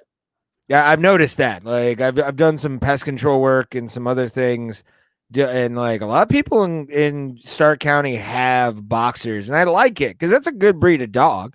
I mean, it's a cute breed of dog, definitely. But no, yeah, man, it's strip clubs are interesting. Let's It's a bring good breed of dog, but titties though, right? Anyway, titties are amazing. It's always a good thing to do, right? If you're veering out of a subject, you don't know where to go. Yeah, go straight to titties. Yes, explain your titty, as we do say on the show very often. What'd you think about that koozie I sent you, huh? I liked it. I want to make that. If I sent Ray a koozie design I made like in 2 seconds online. This said, bro, Plata, explain your titty. And I want to no, we're not sell buying. that. Not enough people pay attention to this. We would lose our money, and I don't want that. So, Well, now that I have a day job, I believe we're going to get a website soon. So hopefully that'll help us with exposure a lot more. no, good. Than Good. Facebook. Everybody loves putting in the www dots. Yeah, you just type in Bro Plata, and that's how you follow us, by the way. Follow us. You see the scroll down in the thing. Give us a goddamn thing and go from there. Sorry, I got a text message. But no, yeah, I titties. Just titties. I like explaining titties. They're fantastic. Sometimes they're really soft, and sometimes you're like, what the fuck just happened? I would say we're falling apart. We're always falling apart. Like towards the end, it's like a lot of my comedy sets. As you've seen me just go hard in some places and then falter at the end, and that's kind of how we do it on the Bro Plata. Let's real quick, since we've covered sort of all of the main big time fights that we had on Hawaiian Kid, not that dude out too. That was pretty sweet. Yeah, What's his name? Puna, I believe, is his nickname. Soriano. Soriano, but yeah, that was a good knockout. It was a 12 dude. He knocked the out the left, big left, couple big lefts. That's sweet. Check that kid out. He's fun to watch. All right. No, well, tomorrow we got a nooner. As I was saying when you're peeing, we got a nooner tomorrow. Yes. I'm pulling that up as we speak. All right, pull her up. Do it. I am, sir. She has a Magni. That's going to be fun. I like this. These are 2 guys that are, they've both been around a minute. They're both 33 years old. I've just checked that out. They're great fighters. And this fight being a 5-round instead of a 3-round now is a whole other thing because Chiesa has his own style. Right? He's a grinder. He likes to take you down, beat the hell out of you. Has a lot of wins by rear naked choke. Right? He does that to you. But now it's a 5-round fight. So that's a whole other thing, right? I don't think he's done this before. Not a 5-round fight. So that's a lot of pace, man, for a wrestler this kind of style to go for 5 rounds with that kind of that kind of pace and take people down, ground and pound them out. That's kind of difficult, right? 5 rounds. See, it's going to be interesting to see what kind of motor he has for this. And Magny's good everywhere, right? Yes. So Magny's going to have to try to stay off of his back most likely. Although I'm pretty sure he has a better ground game than we probably give him credit for. I'm assuming. So it's going to be interesting. I'm going to pick Chiesa. I like Chiesa a lot. I really hope Chiesa said it's going to be a grind out, ugly fight. Most likely, I'm like, yeah, it's not. He's not going to win if it's not an ugly fight. That's what he does. He does, kind of a lot like what could be Habib does. Keeps people down. This guy will throw elbows. This guy will throw hands on the ground, and he tries to beat the hell out of you. And he's big. I mean, the fact that he's moved to 170, he's still bigger than everybody. Magny's pretty big too. But it's going to be interesting to see Magny's takedown defense. Right, what kind of offense he can get as he's coming in. But yeah, it should be a good one, man. Magny and Chiesa are both really great fighters, man. So I got Chiesa, but I like them both, and it should be fun. Who you got? Ray? I got Neil Magny. You were wrong. I will explain why. You suck at picking fights. Unless there's a glitch in the Matrix, I'm always right, and there's often glitches in the Matrix. But still, you do have a cat, but it's not black, so it doesn't cross your path a lot. Good point. Where's the cat? No. And this is why, and I always talk about this because I'm a big fan of this stat. The reach of Magny, you're looking at 7.75 or 75.5 for Michael Chiesa, and then you've got Neil Magny with an 80-inch reach advantage just on the upper arm level, and then on the leg reach, he's got a 2-inch reach advantage. I can see, yes, Michael Chiesa is a fantastic grind him out kind of guy, but usually when you have a wrestler going up against a guy who, one, is 2 inches taller than him, has a massive reach advantage, and Neil Magny is, as you said, all around good. He's got a great ground game, good defense for how big he is. I see Neil Magny winning this, just basically keeping distance and also using his length to get Michael Chiesa on a ground position where it's advantageous for Neil Magny, just using his long limbs. So I'm going to pick Neil Magny just to be different. But I also, looking at the stats of the reach and everything, hopefully it does work out for Neil Magny in those aspects. It's possible, but Chiesa knows well enough to be all the way out or all the way in on those guys. And I'm not discounting anything of Michael Chiesa. Oh no, you're not. I look at that and I'm like, that's an insane little stat right there. I got you. I didn't even see who the favorite is in this fight. I'm not sure. I should have saw, but didn't. It's not on the UFC's website, which always is fun. So what was I gonna say? I forget now. Well, Chiesa's coming off a win against Desanios, man. He's able to do this shit against Desanios. So if he can do it against Desanios, I think there's a very good chance he could do it against Magny. Yeah. But it should be good. Like I said, I mean, if he loses, I wouldn't be surprised. It should be a solid fight. I'm excited to see it. I said those things about 8 times now. Let me see if I can find the odds here. The betting odds right now. I'm looking it up. Told you I was looking it up. You're supposed to be talking while I look it up. I'm on an Odd Shark, sir. I'm on DraftKings because they use DraftKings in the UFC. This is true.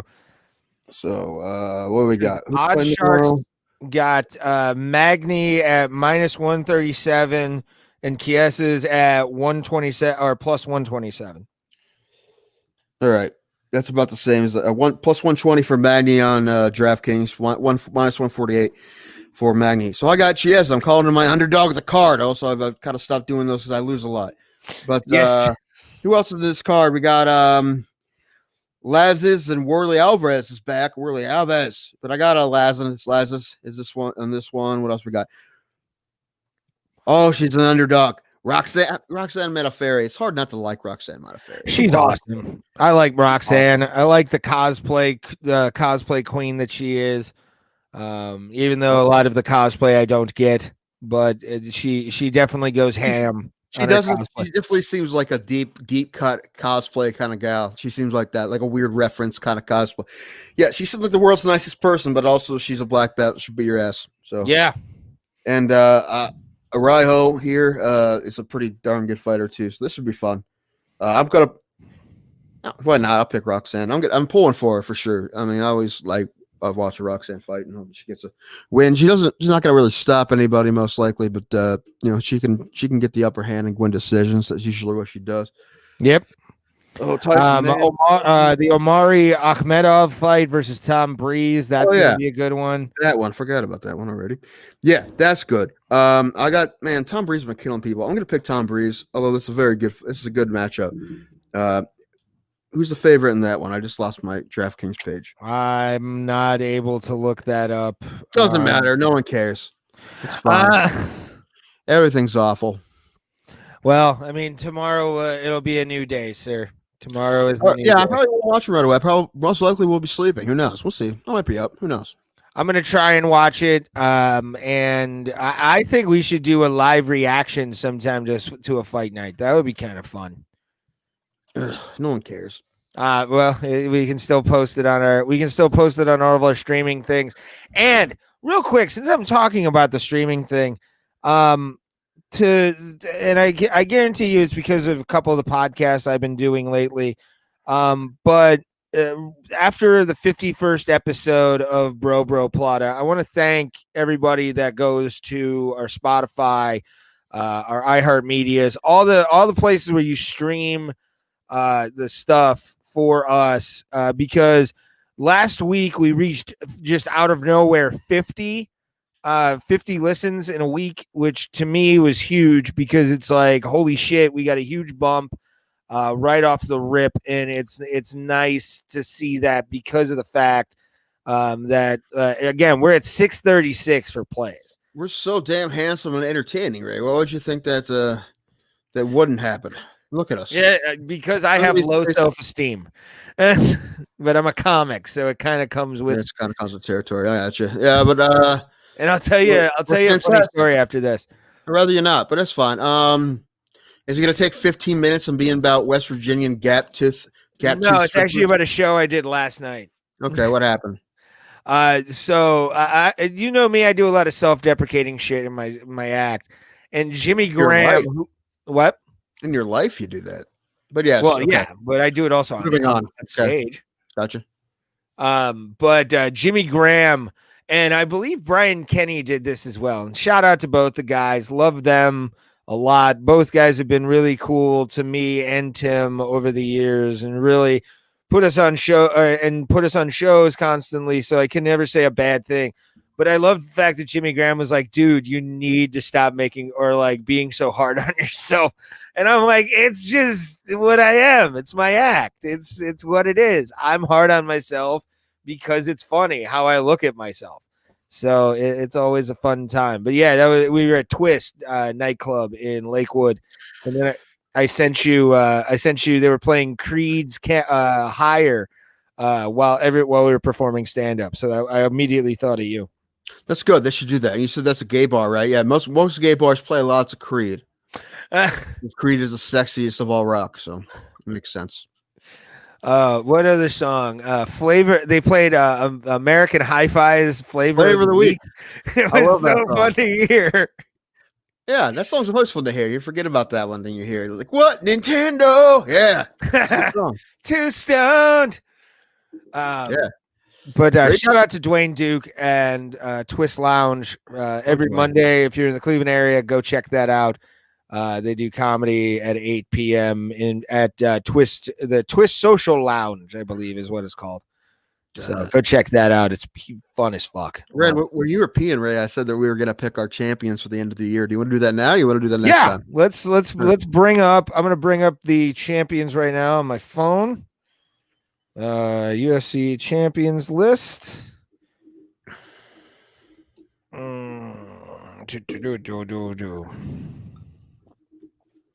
while you're doing that, I'll start. Boom. We'll start a heavyweight. Start at the top. Okay. I'm going to go this year. I hope I'm wrong. Because I love Stipe. We love Stipe. Cleveland boy Stipe. We love him. I'm going to say John Jones. I'm going to say John Jones is going to end up with the belt. I don't know who he's going to take it from. I'm going to think about him. I hope I'm wrong. If Stipe fights him, I hope he beats him. And if he beats Ngannou and then John Jones, if it goes that way, I hope Stipe wins. However, I'm just, for the sake of guessing, I'm going to say John Jones, heavyweight champion, at the end of 2021. I can definitely see that. My only question with John Jones going to heavyweight is, will the extra poundage and wherever he comes in, he may pull a Ryan Bader and fight at 216. Because He's Stipe, I already at believe, like fought it around that weight as well. he's already at like 250 though, they say. So Oh God, then that's gonna a bigger John Jones, I think, will be good at heavyweight, but I think he's going to lose a lot of his speed that he had. you know what, man? If he didn't have the two brothers he had, I thought maybe that'd be possible. I don't think it's gonna do you see what his brothers do, how big they are, man? Like, dude, I'm Yeah, pretty but sure football that and MMA are totally different things, though. yeah, but I'm all right. I'm just guessing he's gonna be fine. Hmm. Well, he's not cutting weight. That's the thing. I mean, even if he just didn't cut weight, it'd be 230. So I mean, Yeah. I'm actually gonna, believe it or not, I'm gonna say at the end of this year, Derek Lewis. No. Stipe Miocic is probably still going to be UFC heavyweight champion. I hope you're right in this one. Yeah. Yeah, and I think he is, just because the last couple fights he's had for the World Heavyweight Championship against Daniel Cormier, the series that they've had, I think the first trilogy in the UFC heavyweight history.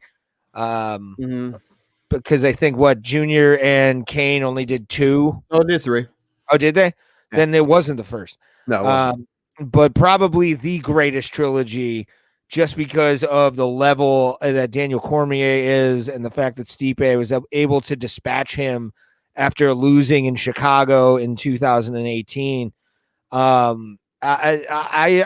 Dude's tough. He really knows how. I think even though he's an older fighter, I think he's getting to that age where he finally understands what a big time fight is, and can throw that big time athlete mentality right in there. So I think Stipe is going to be the world heavyweight champion at the end of the year. I can see John Jones, but we need to see what he looks like at heavyweight first to kind of gauge that. If he goes against Stipe for the heavyweight championship and just demolishes him, yeah, John Jones is the greatest heavy fighter of all time, because he went from a lighter weight to the big weight and decided, fuck it, I'm going to throw everything I have.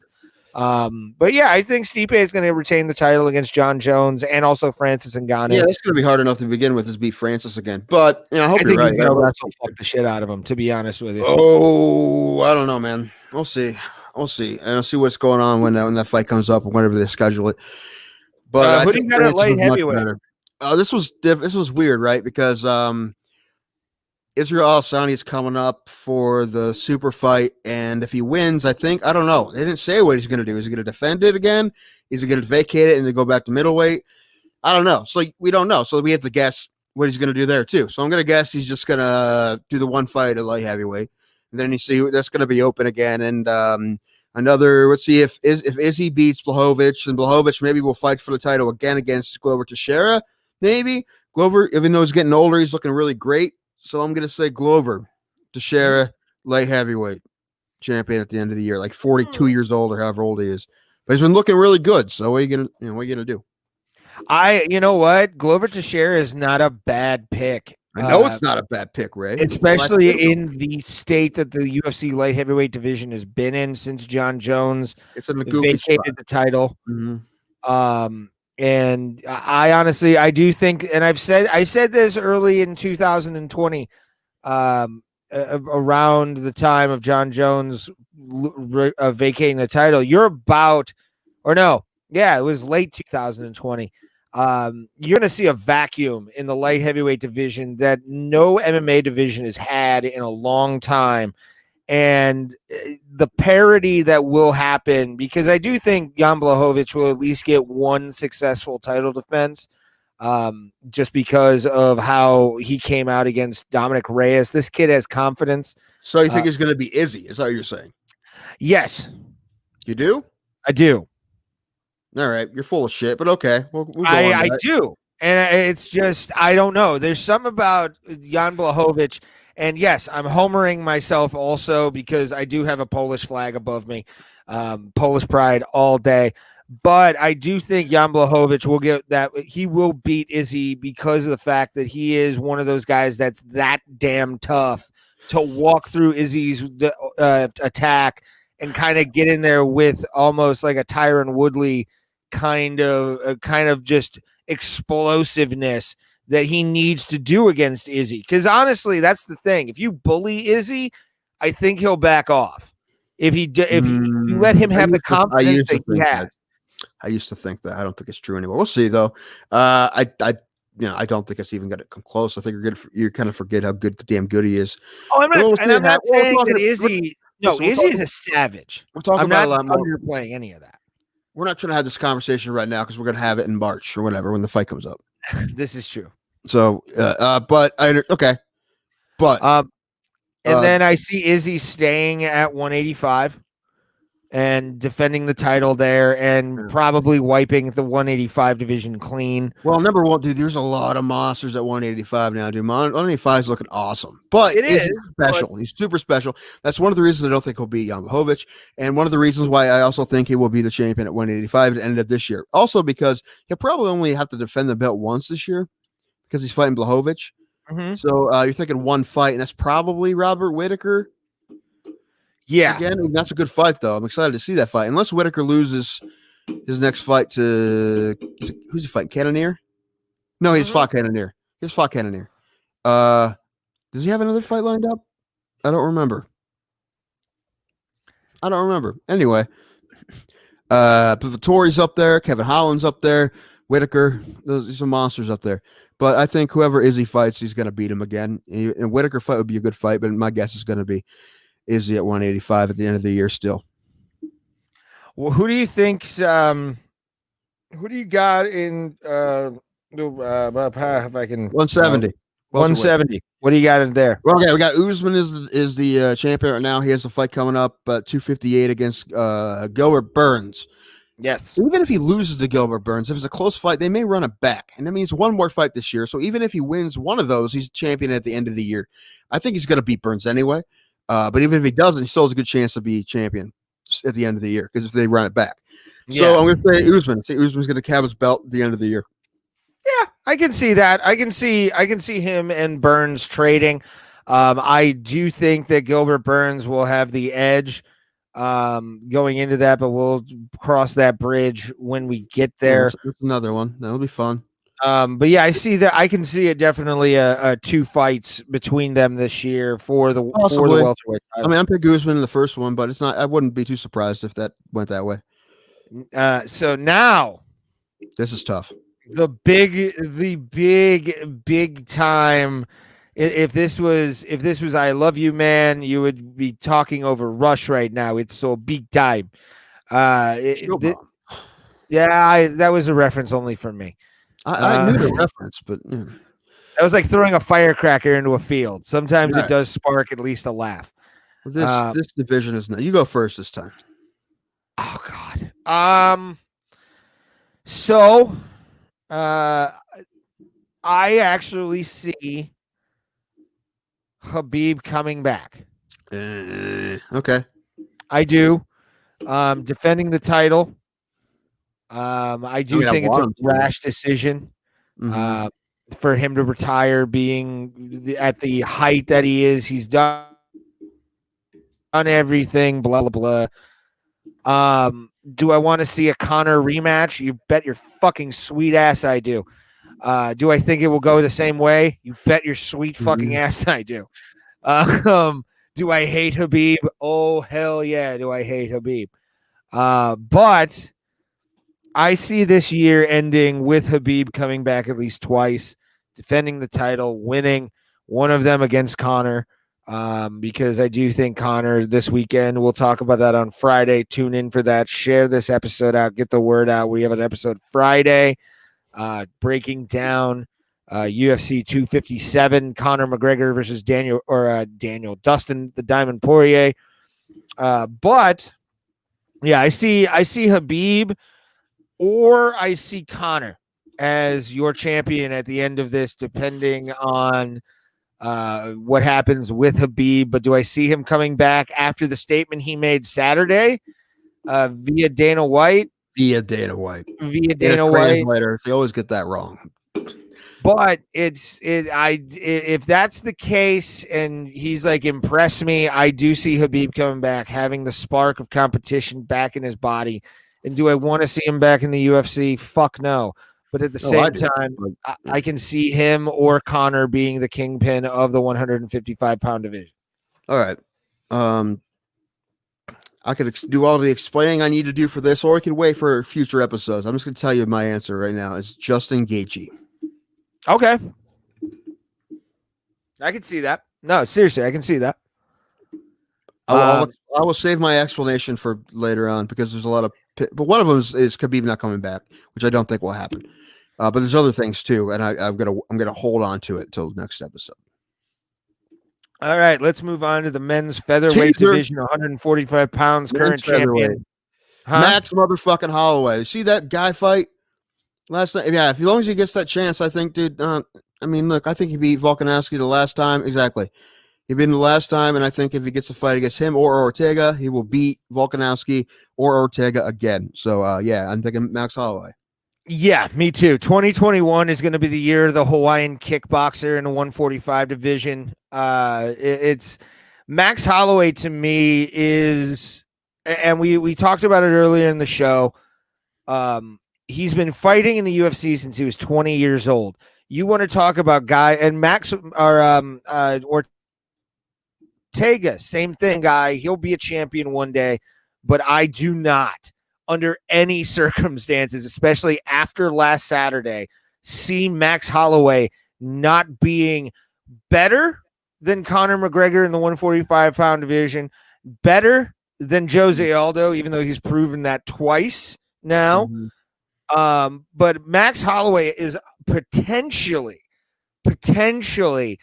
the greatest 145-fiver that MMA has ever seen or will ever see because of his resiliency, and then two, his boxing game is amazing. His those spin kicks he was throwing against Cater. This guy is one of the greatest strikers the UFC has had in at least 10 years. And for this guy to have gone down the way he did with no confidence in that first fight against Volkanovski, and then all of a sudden having the world by the balls and getting the referees taken away, I think he's getting to the point where he's like, fuck this. I'm going to make sure nobody can like actually question how good I am. Yeah, he came out pissed off. Like he had something to prove. Oh, he yeah.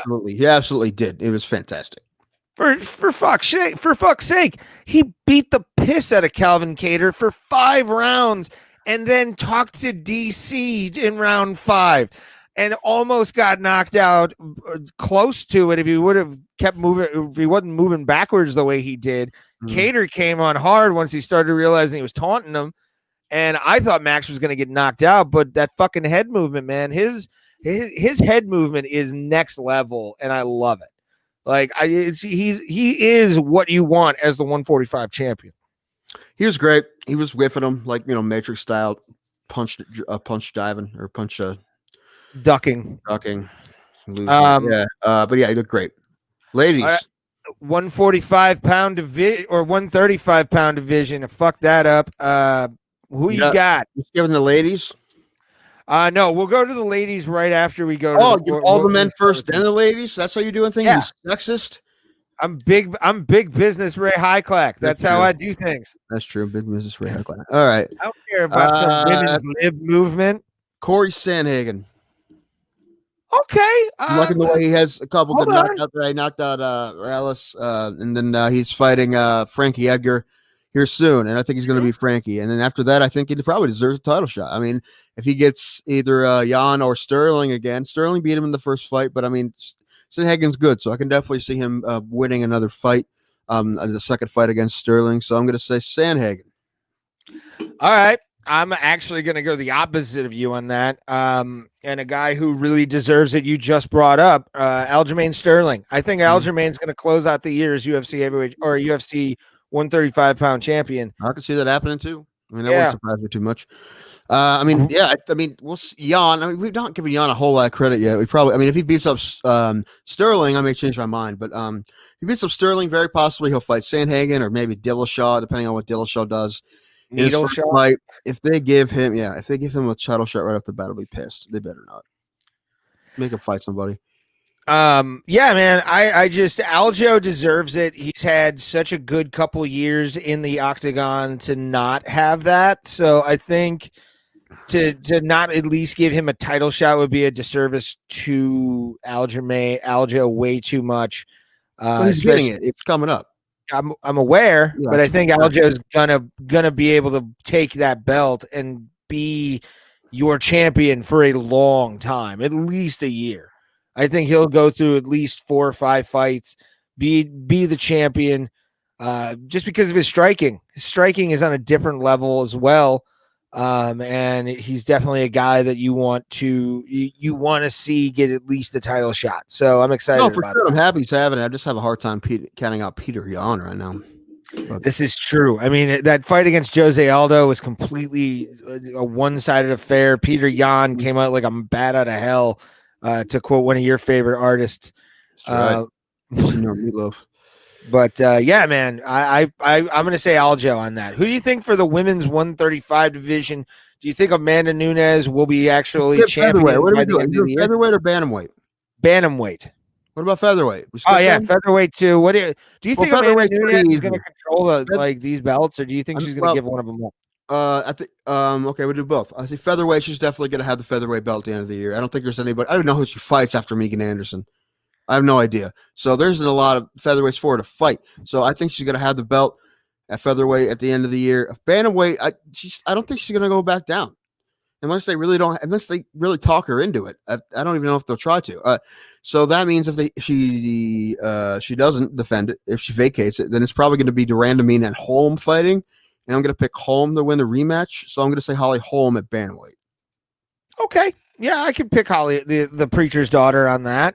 I could just because of her kickboxing background, she can definitely hold that division, and plus she already had the one big victory over Ronda. So it'd just be a little bit of a feather in her cap to win it again, and I think that could be an actual good fight or a good champion right there. I'll agree with you. Holly Holm ends up the 135 champion at the end of the year. I agree. Stop piggybacking off me, Ray. Damn it. Make up your own mind, damn it. Well, also, I agree with you on Amanda Nunes at 145 pounds, but I also think everyone would probably. I'm gonna say I don't think that's gonna be a division that's long for this world. It's unfortunate because there's some. I mean, Megan Anderson's a real tough fighter. You think she can make 135? She's 6 foot tall, man. That's. I really hope they get that thing going because I think it needs to be there. I think 135 is not. They need to have another 145, I believe, but they need another women's division besides what they have already. Kayla Harrison needs to come over. I would love to see a women's lightweight division. Just see who decides to go to 155. Ooh, there'll only be like 3 fighters. Megan Anderson would probably be one of them. What's her face? Gabby Garcia could try to get down to there. Oh, she's thinner now. I was going to say, Kayla Harrison, the Judica, the 2-time gold medalist. She'll probably be over to fight Amanda Nunes at some point. That may happen this year, but she's pretty new to MMA. I mean, it'll be a good fight. I'll be excited to see it, but I don't think she'll be able to beat Nunes. So Nunes a 45-35 Holm. Do you think Dana would allow her to box? Because I know that her and who, Holm or Nunes? Nunes. I don't know. She wants to. I don't know. Because the girl that she's been called that they've been jabbing at each other just signed with what, Bellator, I believe, or PFL. Shields. Yeah. I think PFL. Clarissa Shields is what, Bellator, I think. So she just got in MMA, and that's going to be an interesting time to see how she goes. But I want to see those two fight just because they've been jabbering for so long. Let's obviously start with men because we're the best and we're the greatest things on the planet. You're a terrible person. We understand that. Okay, good. And men's flyweight. Rude boy Ray Highclack. Men's flyweight. I gotta go with the hometown boy. Gotta go Cody Garbrandt. He got to Okay. come back first. He has to come back first, right? And I'm not even 100% sure he's going to fight flyweight right now because he's not going to get the title shot right away because Moreno and Figueiredo are going to run that back. He's trying to fight Jose Aldo at bantamweight. He said he wants to fight bantamweight Aldo. Then he wants to go down and fight Figueiredo. I don't know. We'll see what he does. Maybe he'll stay at bantamweight. I don't know. But if he goes down to flyweight, Figueiredo's tough enough, man. It's going to be a really tough fight for him. If it is Figueiredo, I believe it will be if he doesn't fight him. And I think Cody can beat him, so I'm going to pick Cody. If not, be Figueiredo, but I'm going to go with Cody, flyweight, end of the year. This will be a very easy one for me. I see Davis Figueiredo closing out 2021 as champion. Two really impressive fights, obviously coming off in December and November. 3-week turnaround. You only won one of them, Ray. It was a draw, yeah, and I think honestly we're going to see Brandon Moreno a lot more. And I can see Brandon Moreno with the fight that he put on Davidson Figueiredo becoming the champion in the next fight because of how good he looked. Yeah, I just don't think Cody going to 130 or 125. Dude, he's not even a why. I mean, he's not even a big bantamweight. He barely cuts weight for bantamweight. He's not a big guy. That's why it's a comfortable weight for him at 135 pounds. What's not even? I'm gonna say 21-25 isn't like even a big cut. Like people cut a lot more weight than that. Like see, he fought bantamweight as an amateur and barely cut weight, so he does cut a lot of weight. So flyweight was. I don't think the size will at all be a problem. Moreno and Figueiredo again. Figueiredo was sick, man. He was in the hospital like hours before that fight, so I'm guessing he's going to have a better fight against Moreno the second time. Yeah. Even though Moreno's very good, but Figueiredo's a monster. So, yeah. And if it isn't Cody, it would be Figueiredo. But I really want to see that fight happen. It's supposed to happen in November. Now it's going to even, it's more of a build-up than ever, right? Because before, they kind of needed Cody for that division as a star. They don't really now. I mean, because Figueiredo's, a star in that division. So him and Cody would be a huge, huge fight now. I'd love to see it happen still. We'll see.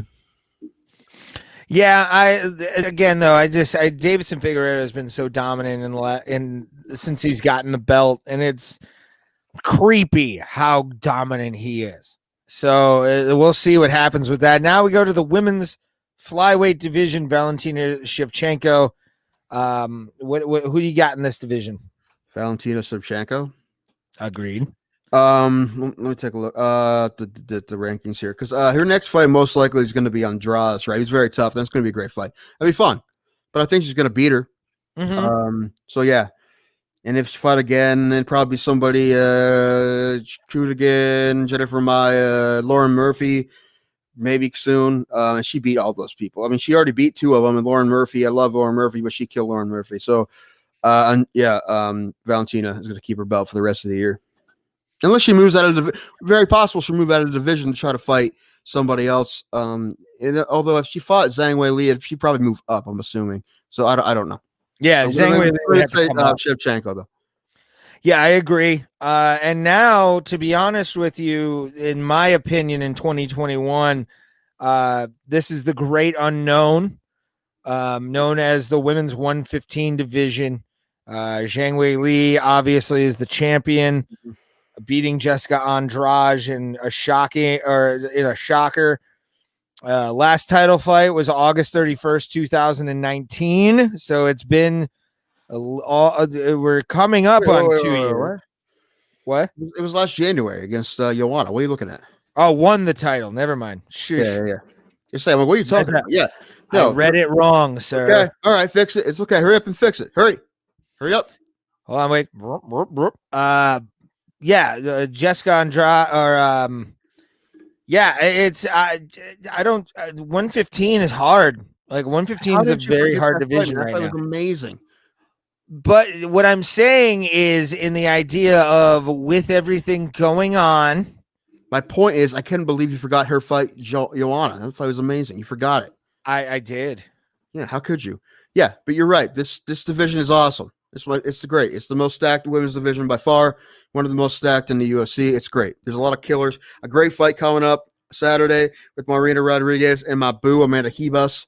That's going to be a big one. Either one of those ladies could probably get a title this year if they had a couple wins, very possibly. However, man, I really like Rose Namajunas. I know there's some people talk about her mental state or something. I don't think that's coming from inside of her camp, though. It's coming from the outside, and people think they know. So I just think Rose is going to fight Zhang Wei Li, and it's going to be a tough fight. But I like Rose a lot, so I'm going to pick Rose, and then she'll have to defend it again. So I'm going to pick Rose. Yeah, Rose I could see Rose coming back with a vengeance.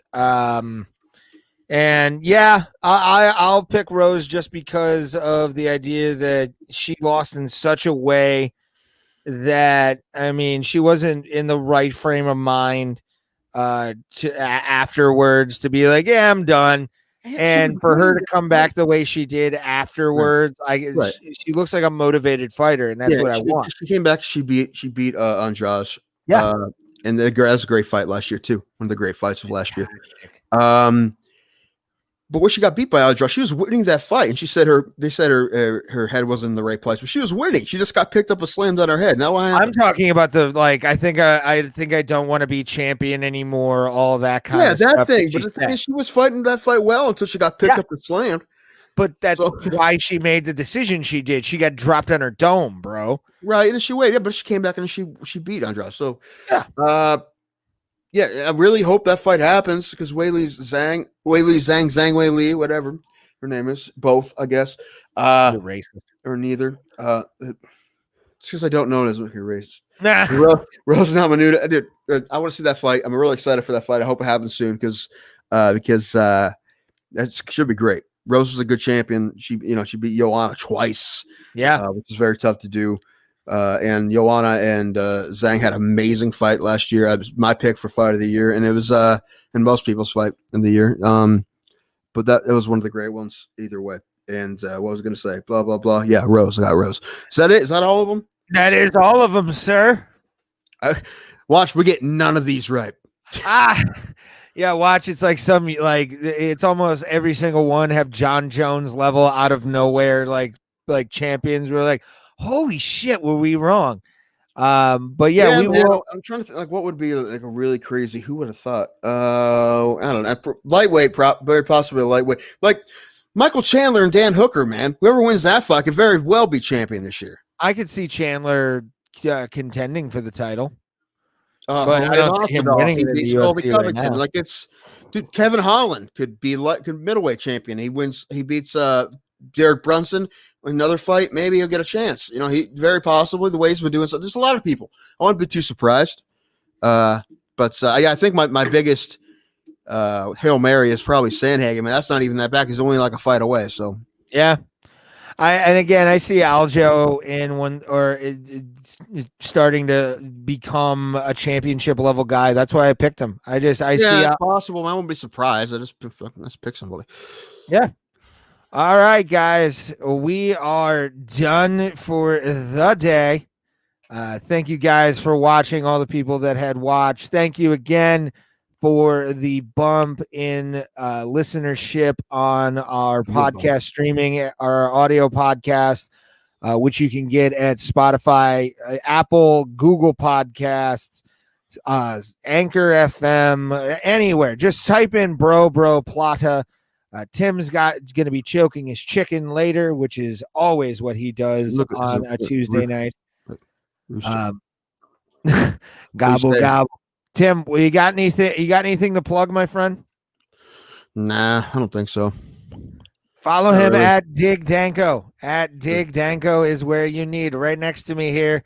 If I can get my finger pointed in the right thing, I am at Ray Highclack. I will be at the Funny Stop this Thursday for the co-feature contest. Share this video out. Let them know that I exist. Validate our existences. And then also in March 4th, I will be hosting for the great Aaron Berg from Compound Media's In Hot Water. And we appreciate you guys watching, listening. Give us a share. Give us a like. Make sure to tell your friends that the Bro Plata exists. Make sure to know that Tim Danko is one of the prettiest bearded men you'll ever see in your life. This has been the Bro Plata. And like I say every week, keep going, keep watching, and we will see you at the Kumite, motherfuckers. Have a good night. We'll be back Friday to talk Poirier versus McGregor at the UFC Fight Island place. Thanks, You guys. live Have a good longer night. to sign off than anyone in the history of anything.